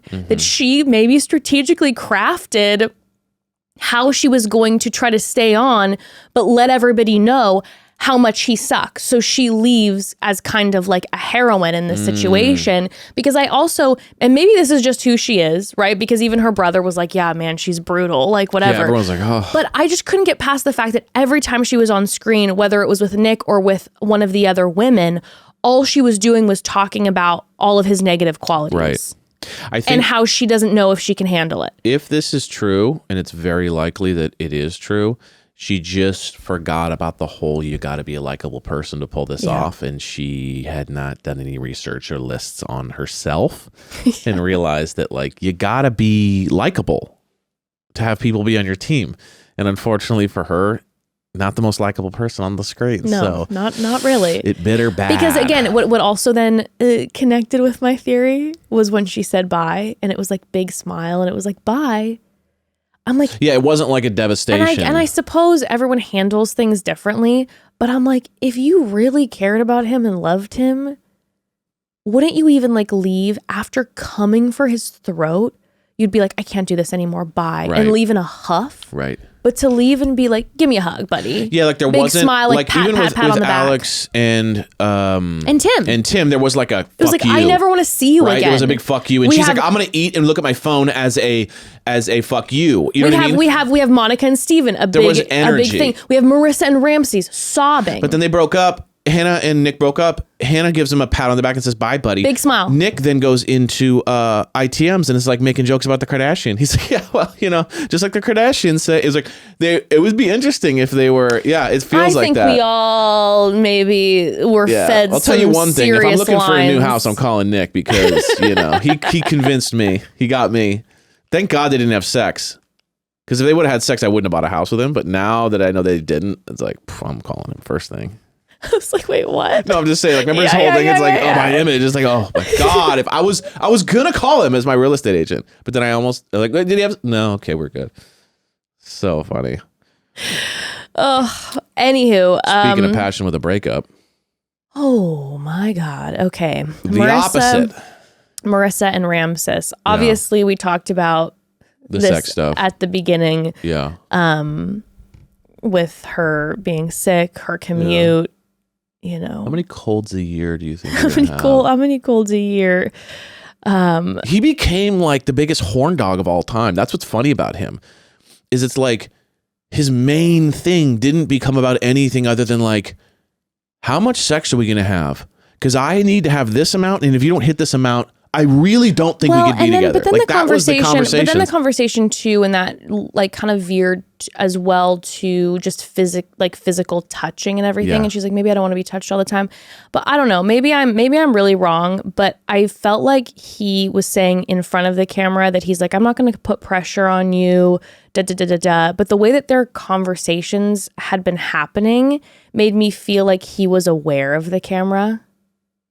You know what I mean? I felt like the way that the conversations were happening, when him being like, when they were having this conversation, it was like, you could tell that they had a really more intense conversation about the not having sex behind closed doors, because it was like, yeah, well, I'm worried that, like you said, I'm not going to do this. And then in front of the camera, he was a little bit like, well, I don't want to put pressure on you or anything. And I'm like, what did you say though when the camera wasn't there 100%. To make her like very confident that like, you know, you're not okay? Because we heard you on the camera talking about how you were like, I won't use a condom. It doesn't feel good to me. Like, we're going to have to figure this out. So I'm like, oh, it's clearly bad enough to where she had to bring up, like, what if I have a baby and I can't have sex like the next day. And he doesn't say like, are you serious? Are you crazy? Yeah, she brings up postpartum and he said, that's a fair question. He literally said, like, she kind of did like a triple threat. She did like, well, what if I get like a deadly illness?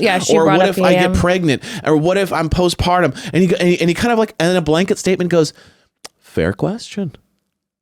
Like, it wasn't like, oh my gosh, no, we're just talking about normal life here. Like, he kind of looked at the whole thing and goes, good question. I never really thought, yeah, okay, that's interesting. We should maybe sit down and talk about those things. And she almost brought it up like a joke. Like, well, what do you expect of this? And he was kind of like, and it was like, she was joking. You were serious. I don't think she was maybe not joking, but she was saying it like, an extreme example. That's how insane this conversation is. And he was kind of like, oh, yeah. It was wild. Well, and then she said too, she was like, I can't control my body. And listening to this conversation, like my heart was like very much with, for instance, people who are chronically ill watching this, like how triggering this conversation must be. Because I don't know if we got ever from Marissa, if it was like a PMS thing specifically or a cold, or if it's maybe like a PMDD, which is so intense where it's like, she's struggling during like, her menstruation cycle, like all these things. Like, I'm not 100% sure, but just watching this was like, I can't imagine how triggering that is for especially people, for example, who are chronically ill, where it's like, what are you saying? What is he saying right now? Like, there's just no understanding there. Yeah. But then, we move on to other conversations with them where, we see her, she puts rose petals on the bed and has like, she's trying then to be like, hey, let's make this romantic after her period ends or whatever. Yeah. And we also see these periods. I've never heard of these. Are these new? Are they just coming out now? How long will these be a problem for us? Can we cancel that subscription?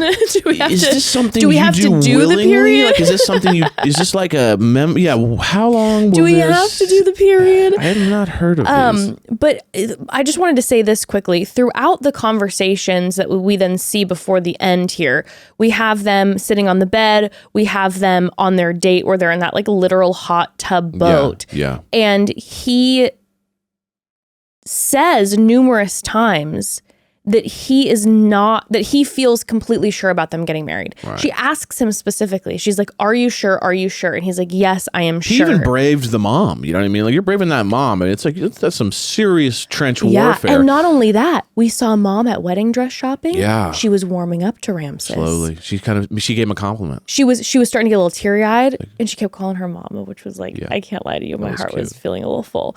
But she kept being like, you know what? Oh, she would like, she kind of throw a dig at him. I told him I cut his bald off, and then would make another comment. But then she'd be like, but you know what? I think Marissa chose the right guy. Right. And she called him and he was there right away. Yeah.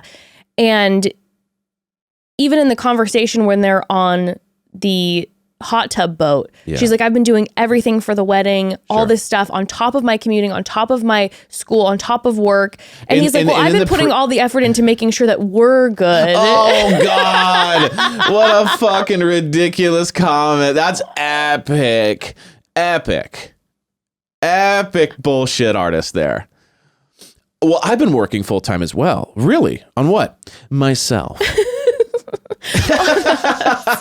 I've been doing self-care. It's been nothing but massages and like, you know, that's work as well. Don't discount that self-work is work. You know what I mean? But then he does these things too. We can't pay the mortgage with self-work. But he does these things too that throw me off because like when she even brings that up and they're on that hot tub boat, he really receives what she's saying really well. Like he's like, you're right. I apologize. There wasn't any defensiveness. Like he hears her.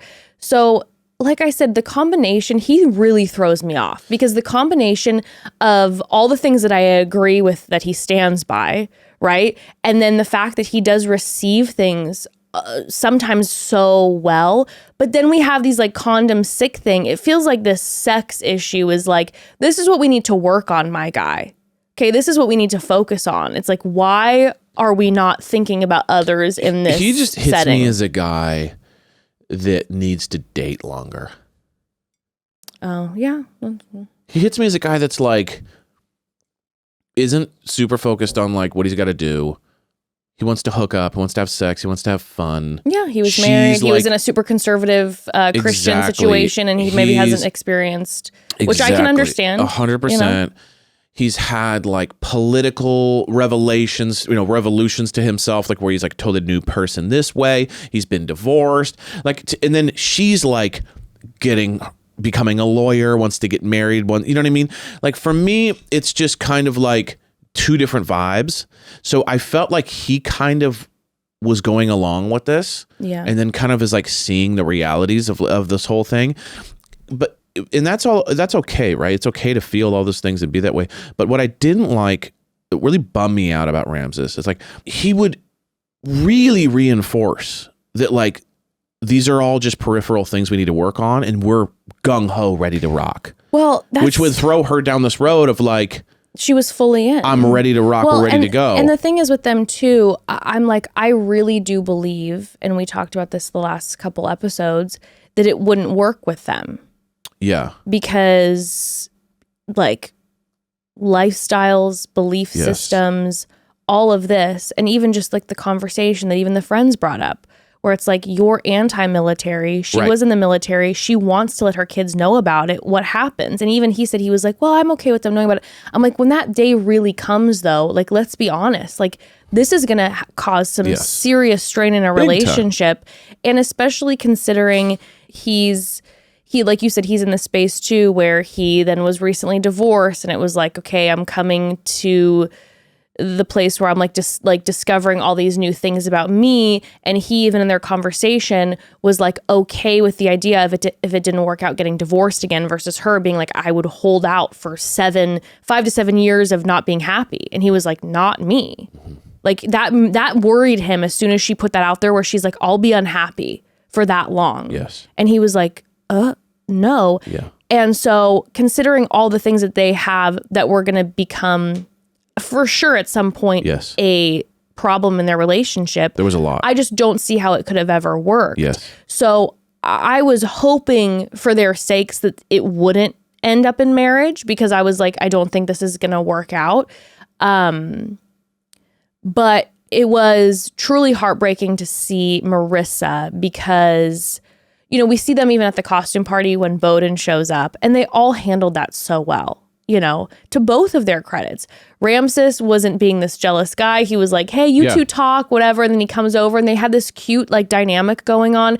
And then Marissa was like super sweet with Bowden, but like in the ITM, she's like, I'm very confident that I chose Ramses. Like it was like, oh wow, the dynamic seemed healthy and good. And then he kept saying to her, I'm in. She's checking. So when one morning we see them wake up, and apparently he's spoken to family members of his, and they were saying that I guess his ex-wife really struggled a lot more than he thought she did. Yeah. And he's now like, I don't want to do that to you. And she's like, where is this coming from? And we see her sobbing like I don't think anyone we've seen on this show ever before, like crumpled on the floor, being like snot coming out. Like, Ramses, are you sure? Like, it hurt so bad. It was heartbreaking to see her. That breakup was gnarly. But what to me was, he was very irresponsible with her emotions. 100%. That's where I 100%. Felt like he really dropped the ball. Like, every conversation is a legit conversation. I'm anti-military. You were in the military. All these different things, the sex stuff, like, it's all conversations that, like, done maturely and correctly should be had. I think that what he did was two things. Mm-hmm. He never put oil in the car, and then the car broke down, and he's like, whoa. Yeah. So now now we can't get to work. And, so he didn't, like, he addressed like he was talking about all these topics, but never coming to the terms of the fact that, like, it's not going to work, and saying, here's all the reasons why this isn't going to work. He would let it get to almost the wedding. Mm-hmm. And then instead of saying, here's God's honest truth, there's the sex thing, there's the military thing, there's the kids thing, there's all these things. And there's your job, whatever.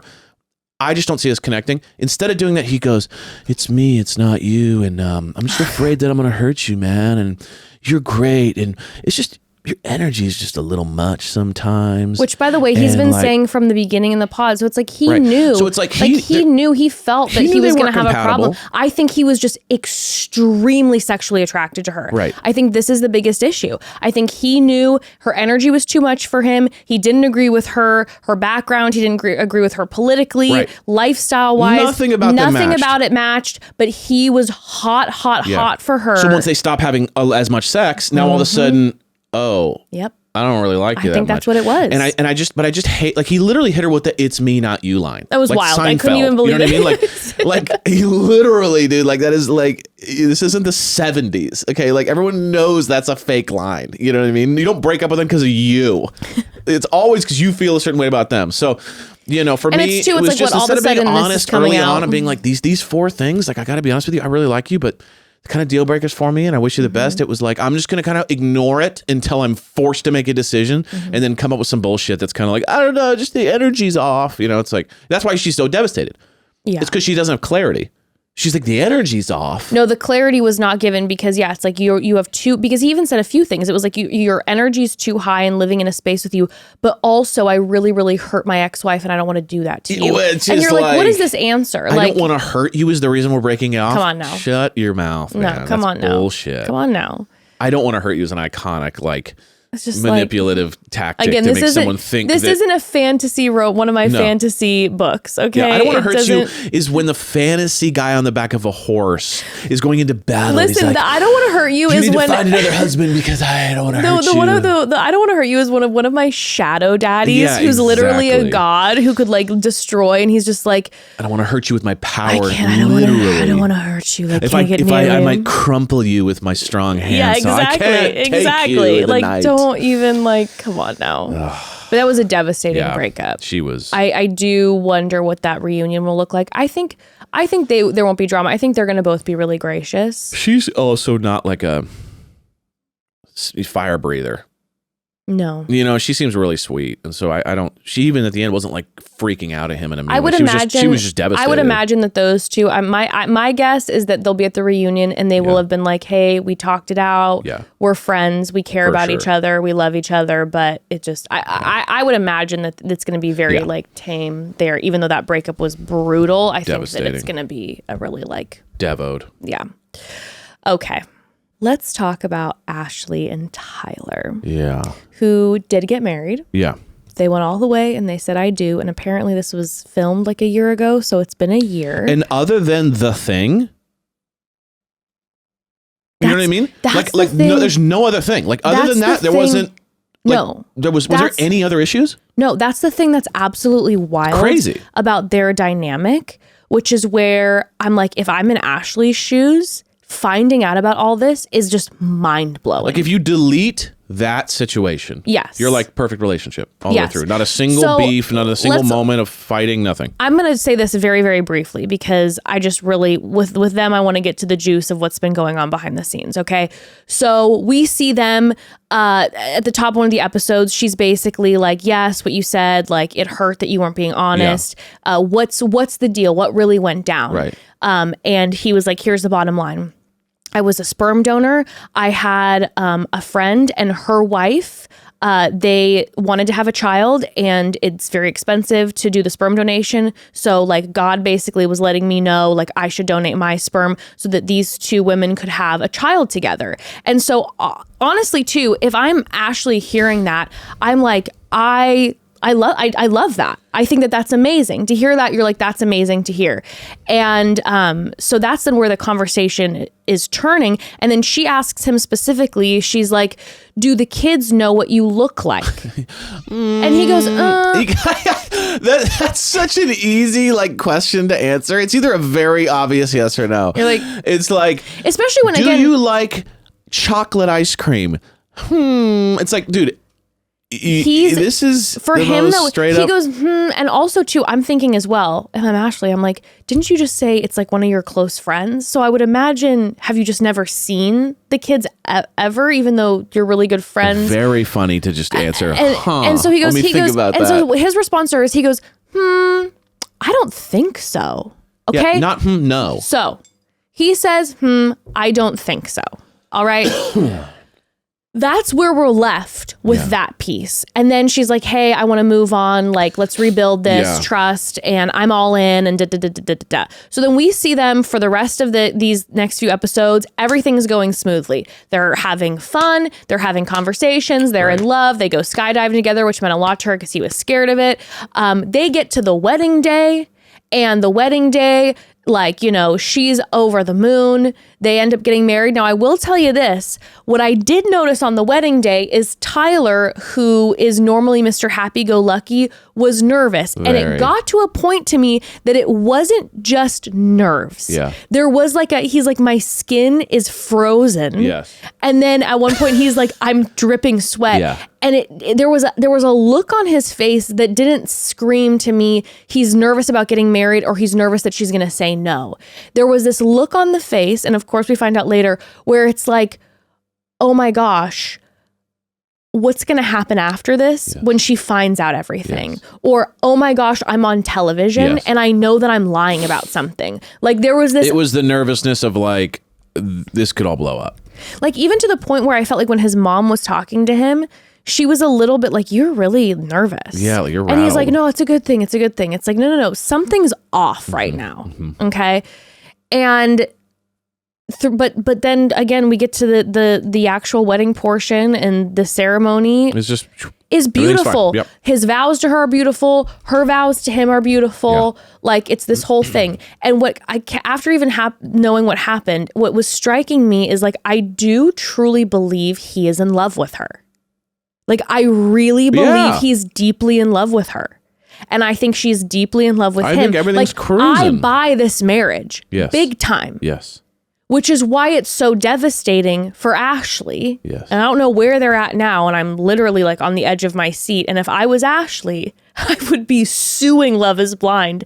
Because to me, I'm like, how does Love is Blind, how do they not know? Right. With like background stuff and everything, like, how is this not coming up? But I'd be like, I married someone who the person looked at me and said, I was a sperm donor to this gay couple who are my friends. And I don't think the kids have ever seen me before. Well, what has come out from this is that the woman of the children, I believe her name is Bree. Bree has now come out, and said, so sorry for everyone who knows this, but I'm going to explain it for people who don't. She has said that Tyler was her really good friend and she was married to another woman and they wanted to have a baby and Tyler offered to give his sperm, which is amazing. And so they had a child, one child. Okay. We know there are 3, one child because of his sperm donation. Her and her wife, Bree and her wife, end up getting divorced. Tyler steps in and tells Bree, I want to, since now the divorce has happened, I want to be a part of this child's life to help support you, to help support the child. Again, sounds amazing, right? Okay. He steps in. We find out, and Bree said she's not super comfortable talking about it because of her sexuality, but then her and Tyler naturally conceived twins together. So then the two of them had 2 children together. That wasn't a sperm donation. They naturally conceived. Okay. Tyler moves in with her. I'm sorry if I'm getting any of these details wrong, but this is from what I can remember. Tyler moves in with her and is like, hey, I want to raise these children together. They live together for, I believe, a year. And then she says that they then start dating other people. They're not together. They start dating other people. She finds out he wants to go on Love is Blind. She's super supportive of it. He goes on Love is Blind, and she said from starting on September 2023, she has not heard from him, nor have her children and their children, heard from him since. Mm-hmm. So now I believe what's happening is I believe that I think that she's potentially suing him or taking him to court for financial support because of these 2 children that they conceived naturally. Again, obviously there was one where that was with her and her wife that he donated the sperm. But then he's there raising it. You know what I mean? Yes, so it's not like the other wife took the first kid. I mean, and I don't know, maybe they have joint custody. But they either totally way, might. it's like, but will you Tyler's move there. in? But Tyler's there and he's with that child, but then they had 2 children together, Right. twins. So forget even the first kid. You have 2 children. You have 2 children. Yes. Barring the technicalities of if you sperm donate for the first year of the child's life, then you raise the child for the next 10 years. But then he asked to step in. I think it was like 2 years. But maybe. I'm just saying, like, however you want to deal with the first child and how you want to, talk about that technically, on what's straight up is he just has 2 kids. Yes. So and the third could be debated whether he has 2 children. Yeah. And he was there helping raise 3 children. Right. And then one day just did not communicate anymore. Yes. And said to Ashley's face, yeah, do they know what you look like? And he said, I don't think so. Okay, family, let me tell you something that I completely understand. I completely understand the fact that this is a sensitive conversation, that it's a complicated conversation, especially because, again, one of the kids was the child of these 2 women, and then you stepped in, and then you have the mother of these children who said that she's not necessarily comfortable talking about certain things because of her sexuality, but they did have these 2 natural. I understand not wanting to have this conversation on camera because it's very close to your heart, and it's a lot and involves other people. Mm-hmm. I get that. But to blatantly lie to somebody and then get married and beyond all of this, exclude Ashley, go dark on your children for the past year. Well, he's a sperm donor. He donated sperm inside of her his body. And by the way, that conversation that him and Ashley have at one point where she's like, oh, I'm scared of childbirth. Yeah. And she's like, yeah, all you have to do is donate. And she goes, oh, sorry. Yeah, sorry, wrong choice. And you saw word. And he was not thrilled about that. And it was like, it was not a joke to it's him. because it hit real close to home where it's just like, oh, you haven't been around now. Yeah. Now, this apparently Tyler has come out and said, this isn't true. He's going to speak on it. I don't know if he's going to speak on it at the reunion. I don't know if him and Ashley are still together. It looks like they're still together. I don't know what type of conversation we're going to be having with this. Maybe he's going to come on the reunion and be like, none of it's true and have all these receipts and all of this. Maybe. But as far as we know, this is what's happening. And if what Bree, the mother of these children, is alleging is true, this is one of the most upsetting things that has happened on this show. And I have no words. Yeah. Like for so many reasons, like I said, especially the lying, like getting married, and then there are children involved where you're looking at the camera and saying, I don't think they know. And even like the wedding. Yeah. Like your kids. Right. Or they're not part of it. And then think about like Ashley wanting to have kids with him. Being like, wait, he just left those other kids. What's he going to do to oh my it creates gosh. so much drama there that's like rattling. Well, especially with a relationship that's so smooth. It's not like it's been contentious and there's been 47 lies. It's not even just drama. It's like if what Bree, the mother of the children, is alleging is true, and you dipped and just haven't ever spoken. Yeah. And by the way, we do know for a fact, what we do know for a fact is that there are photos of him and these kids. Yeah, like there's literally pictures of him on the ground playing with the kids. That have been deleted. So we know for a fact that they know what he looks like. Yes. Okay, so that's for sure. And those photos were deleted. Correct. I mean, it is... Ugh. Yeah. I mean, feel for the kids, feel for Ashley, It's like... Well, and then the mother of these children. Of course. Well, I was including her in that. It's like in my brain, it was just like, bro, like you really kind of get into the zone of like, who are you? Well, and I'm wondering too when Bree has said that again, I'm so sorry if I'm getting her name wrong, but Bree has said that since like September 2023, they haven't heard from him. what it sounds like, I believe, and I could be wrong, but it lines up with the Love is Blind timeline. Like, he went on Love is Blind, he married Ashley, and then they never heard from him. Yeah. Basically, like, he just went off and started a whole new life and never contacted them again. So you're wondering, it's like, did Ashley really genuinely have no idea until this surfaced? There's a very likely chance. Like, I think, like we were saying before, other things might have bubbled up where you're like how Tyler had said in the past, where he was like, oh, you might hear some stuff or people say I'm a bad guy or a mean guy. Oh my gosh. Remember I that? totally forgot about his whole thing about saying, yeah, well, and people will say crazy shit, out there. And he goes, people are going to say I'm a mean guy, but I'm a good guy. What? Like, mean guy. It's like, oh yeah, because oh boy. Yeah. I didn't even think about that. Yep. That he was literally projecting, and we were calling it the whole time, being like, why is he talking about this? Like, yeah, because he's literally left his other family. But I'm also wondering, I'm like, are there other things too? I don't think, it doesn't seem like one of those things that's the only thing you've done. It's just like desert your family, but everything else in your life is crystal clean. Like, I don't know any people that have like mean is interesting to me. We talked about that a little bit, where I'm like, maybe is that, I don't know, but there, I do think there's a likelihood if he dipped and they hadn't heard from him since September 2023, that Ashley found out about this when we all did. Oh my God. Could you imagine a year into your marriage?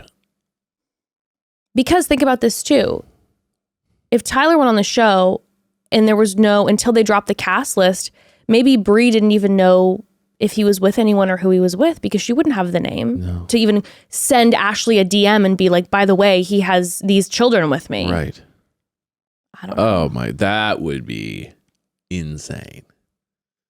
Reunion. I mean, I think the amount of people that are going to be tuning into this reunion is going to be vastly larger than the people who watch the show. Oh yeah, definitely. This reunion, I think, is going to be. There's a couple good ones. And I'm also curious. I'm just really curious about the way that he's going to approach this, navigate this. He said it's not true. Blah blah blah. I'm going to speak my truth. We're like, all right, let's hear it. All of a sudden, he shows up. Maybe has a bunch of receipts, something. But again, the way that the conversation wasn't even brought up to Ashley and the pods in generals makes me think that something's off. Yeah. Wow. Crazy. So I know we didn't get into details about their wedding or anything, but I'm sorry, that was just the main thing that we had to talk about, because that's just absolutely wild. Insane. So we'll see that on the reunion. But in the meantime, can we talk about just the one happy couple that we ended up with? So we have Taylor and Garrett. Yeah. And these two, they were cruising. We had one little hiccup at the costume party. But it's funny, in comparison, it felt very high school. Yeah, in comparison to all the other fucking drama. Reached out, and then he kind of did the classic, like, I don't want to cause a drama, so I'll just kind of push it under the rug. She's too smart for that. Call them out on it. But, if that's the center of your biggest drama, I will say, like, things are pointing in a good direction. Well, and I just was shaking my head. I was like, oh, Garrett. Yeah, I'm like, are you going to fuck this whole thing up, dude? Well, and, from day one, my literal queen is Taylor, who I worship at the ground she walks on. And him not telling her right away about the ex reaching out is one thing. I'm one of these. Love that. I'm one of these people where I'm like, I think he should have, but also I don't know what their like boundaries and lines of communication have looked like since. But the fact that he got the ex reached out to him, and then he told her, I liked it. And before they walked into the costume party, she was like, let's make one thing clear. The next time someone like an ex reaches out to you, you don't just like the text. You let them know I'm in a relationship with somebody. I can't be communicating. The weird thing is then we find out later he spills in front of Ashley and Tyler, which was wild, where he was like, she sent me, my text sent me a message, and then I responded back and let her know that I was engaged. And Taylor was like, what? And I'm sitting here going, Garrett, you did what? You did the right thing the first time. You did what Taylor would have wanted. All you had to do is tell her right away. By the way, my ex reached out.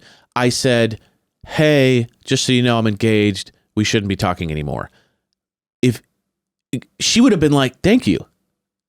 If you would have gotten a text from your ex and immediately responded and said, hey, by the way, I'm engaged, can't be chatting anymore, and look at Taylor and go, hey babe, just FYI, my ex just texted me. I responded back. I did respond to the text, but I just said, hey, just FYI, I'm getting engaged, or I'm getting married, so we can't be talking anymore.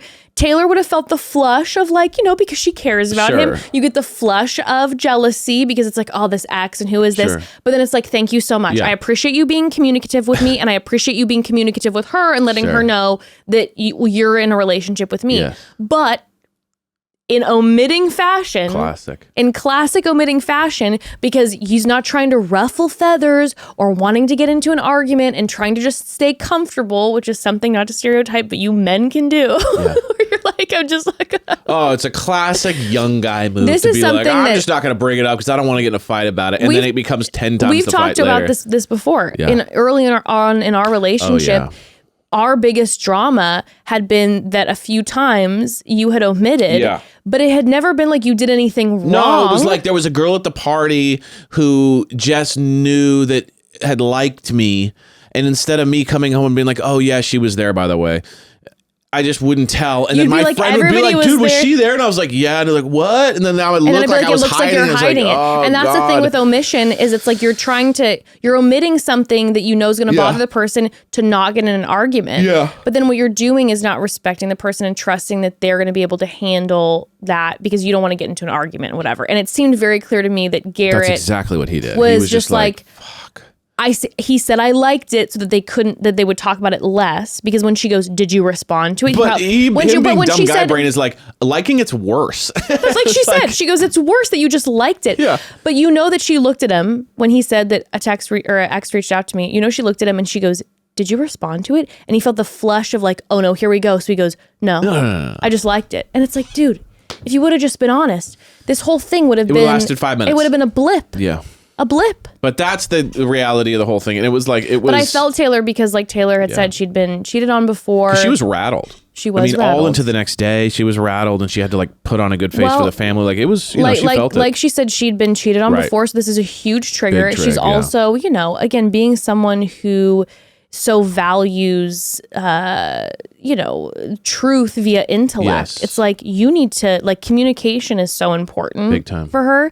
But then also too, it clearly shows how in love she was with him, or is with him. Yes. Because it's like, this really hurt me like a lot, that you all of a sudden there was a crack in what we had, which has been always really honest communication, even when it's been uncomfortable, even when they've had these conversations that haven't been like flashy, where they've both had questions and concerns.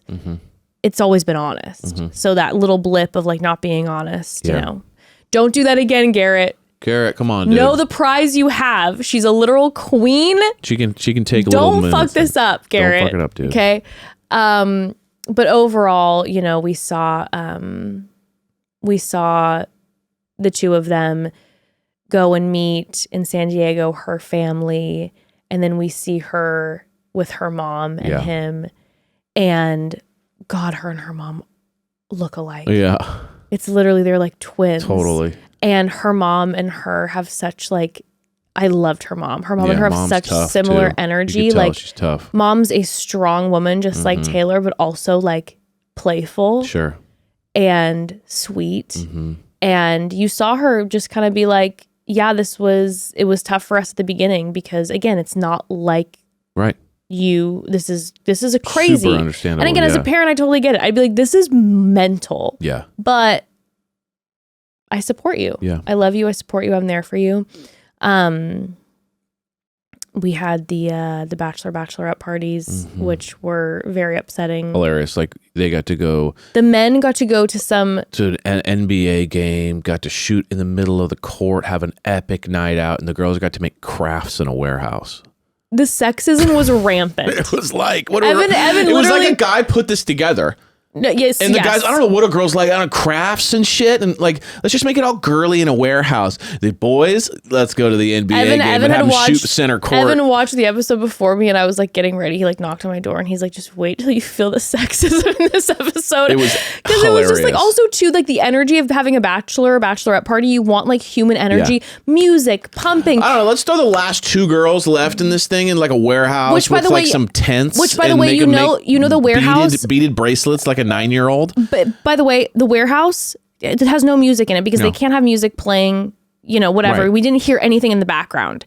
So the guys, energy, drinks, pumping, front court, they're all excited about it. And the girls are just like, hey, we're going to keep you in a sequestered warehouse. Basically went to like a 2nd grade classroom where like crafts as an op. Like imagine making crafts for your bachelorette listen, party. Some people love a craft. But your bachelorette party? Some people love a craft, and I'm not like a baby shower. I'm not attempting. They had a baby shower. I'm not attempting to assume that I know what Taylor and Ashley want, but both Taylor and Ashley hit me like parties. They want to have a good time. They want to party. Let them go party. Like go. Let them go out Color somewhere. Me 9, and the guys went to a strip club. Let them go to the club. For the love of God. Oh my gosh, yeah, that sucked. But then they had the wedding day for Taylor and Garrett, and I am just as I am obsessed with Taylor. I am so obsessed with her family. Yeah. When her dad went down to meet up with Garrett and he did the bow tie for him. It was very sweet. And he's like, oh God, I don't really remember my wedding 35 years ago. I was completely hammered. Yeah. It's like, they had a serious playfulness to them. Fong and Taylor's dad both have this like playful, whatever. And he was just so gracious with Garrett and so loving and also so inclusive of like his wife in the conversation too. What I loved is you could tell that Taylor's mom and dad are a team. Yeah. There's not like I feel like sometimes you see some of these other dads and it's like, you need to ask my permission. Sure. Taylor's dad went down to Garrett and he kept bringing up Fong. Yeah. He kept being like, what she's done for me. Oh gosh, wish she was here. Like that's his partner. And then he brought up too the need for having a good partner in your life. He started crying and the tie he was wearing was from a friend of his that passed. And he's like, when that friend passed, Taylor was with me for 2 weeks straight and she's going to do that for you. Big time. And he tells Garrett, he's like, I love you. He literally says, I love you. And it was so sweet. And then when her dad and her mom, when she's in her wedding dress, which I was obsessed with. Yeah. It looked amazing. It was so Taylor. Yeah. It was short in the front. She had her headband on. It was just Taylor. Yeah. And their dynamic together, I was a mess, it was beautiful. sobbing. We had one successful one, We had one. Garrett's family were. I'm not gonna lie to you. It was a lot of us. It was a lot of we. It was a lot of his parents were bugging. They were bugging me. I'm not gonna lie to you. I think I know why. It was kind of had a vibe of some vibes you've experienced. So it just had a trigger for me. Yeah, it just had a lot of like, we're okay with Taylor. We're okay with this. It's been tough for us, but we're gonna. But it wasn't even that. It just kind of had this like, our approval is important here, and so we're giving you our. Like, it wasn't even that. We've heard this entire time that Garrett's like, I've been talking to them again and again, and they're not okay with it. They're not okay with it. We hear that he wasn't even sure if they were going to come to the wedding, right? And then they show up in day of the wedding. Mom's a little bit like, this isn't like you. She just kept going, this isn't like you. This isn't like you. I'm like, you guys, you're there for the wedding day.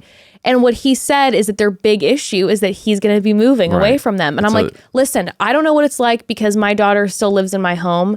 And I know it's going to be the most hard thing when you just have this tight relationship to see them move away one day. But it's like, they have to go do what's going to make them happy. And there was this energy of like, I'm like, your son's definitely a grown man. Yeah. If he wants to move. And then we even hear too from his mom and dad where it makes it seem like they got married really fast too. Right. Where he was like, yeah, your mom's crazy spontaneous. You guys probably know each other better than we knew each other. Right. I'm like, so you guys are going to... It was them being selfish with wanting their son to live close to them. Didn't love That's it. really what it is. It was That's bugging really me. what it is. Yes. I'm sure now but especially it was bugging me too because I'm like, Taylor's such a catch. Yes. That I'm like, your son is oh so lucky to be with this woman. And he kept saying too, he's like, I can't miss this opportunity. Right. And I'm like, you guys, so that was kind of bugging me. But anywho, the two of them... They ended up saying I do. Their vows were so perfectly them. Yeah. The officiant kept bringing up science things. I was like, let's take a chill pill. But it was so perfectly them, both of their vows. Yeah. And they seem like I assume they're still together. I think that those two will work out. Oh yeah, they seem like they're cruising, and they're so logical and like straight up too that I just feel like that's our successful couple. I do feel like she's brought a sparklier side out of him. Definitely. He seems like he's got a twinkle in his eye, whereas in before he was pretty serious. Kind of intense. And he seems a lot more playful. This last episode, when he's at the wedding, even just interacting with her dad and with his friends are pretty serious like he is. And he was like joking and a little more playful. Agreed. And I feel like she's enhanced him in this way that is pretty magical. Agreed. But anyhow, the technically two married couples, but the one we're gonna couple, say one successful we're gonna say couple. one that has lived in honesty right now, and we shall see where the other couple is at during the reunion. But thank you, fam, for joining us for another season of Love is Blind. Love is Blind. It was treacherous. Oh, fantastic! It made me feel ill. Something to talk about though. If everything's perfect, there's nothing to talk about. You know? Yeah, it made me feel ill, but I did like having conversations about it on the podcast and also in my real life with all these people because it just sometimes we need a little nausea in our lives. You know what I mean? This one was a little nauseous. It was a little nauseous. A little bit of a nauseous season. But fam, tune in on Friday for our Fantasy Suite Golden Bachelorette episode. That's on Friday. Next week. So the reunion is coming out in a couple days. But we're not going to be recapping it next week. Will be the following week. Okay. Yes. So next week, we're just going to have a Golden Bachelor episode. The following week, stay tuned or maybe we'll do the reunion the following week. We'll figure it out. We'll keep you updated on Instagram. But next week there's just gonna be one episode, and then the following week two. But anyway, now I'm just rambling. Love y'all. It's a lot to remember all these episodes. You'll see when it drops. We'll post about it. I'll just stay updated on the Instagram. All right. Love you all. We love you all. Mwah. Mwah. Bye.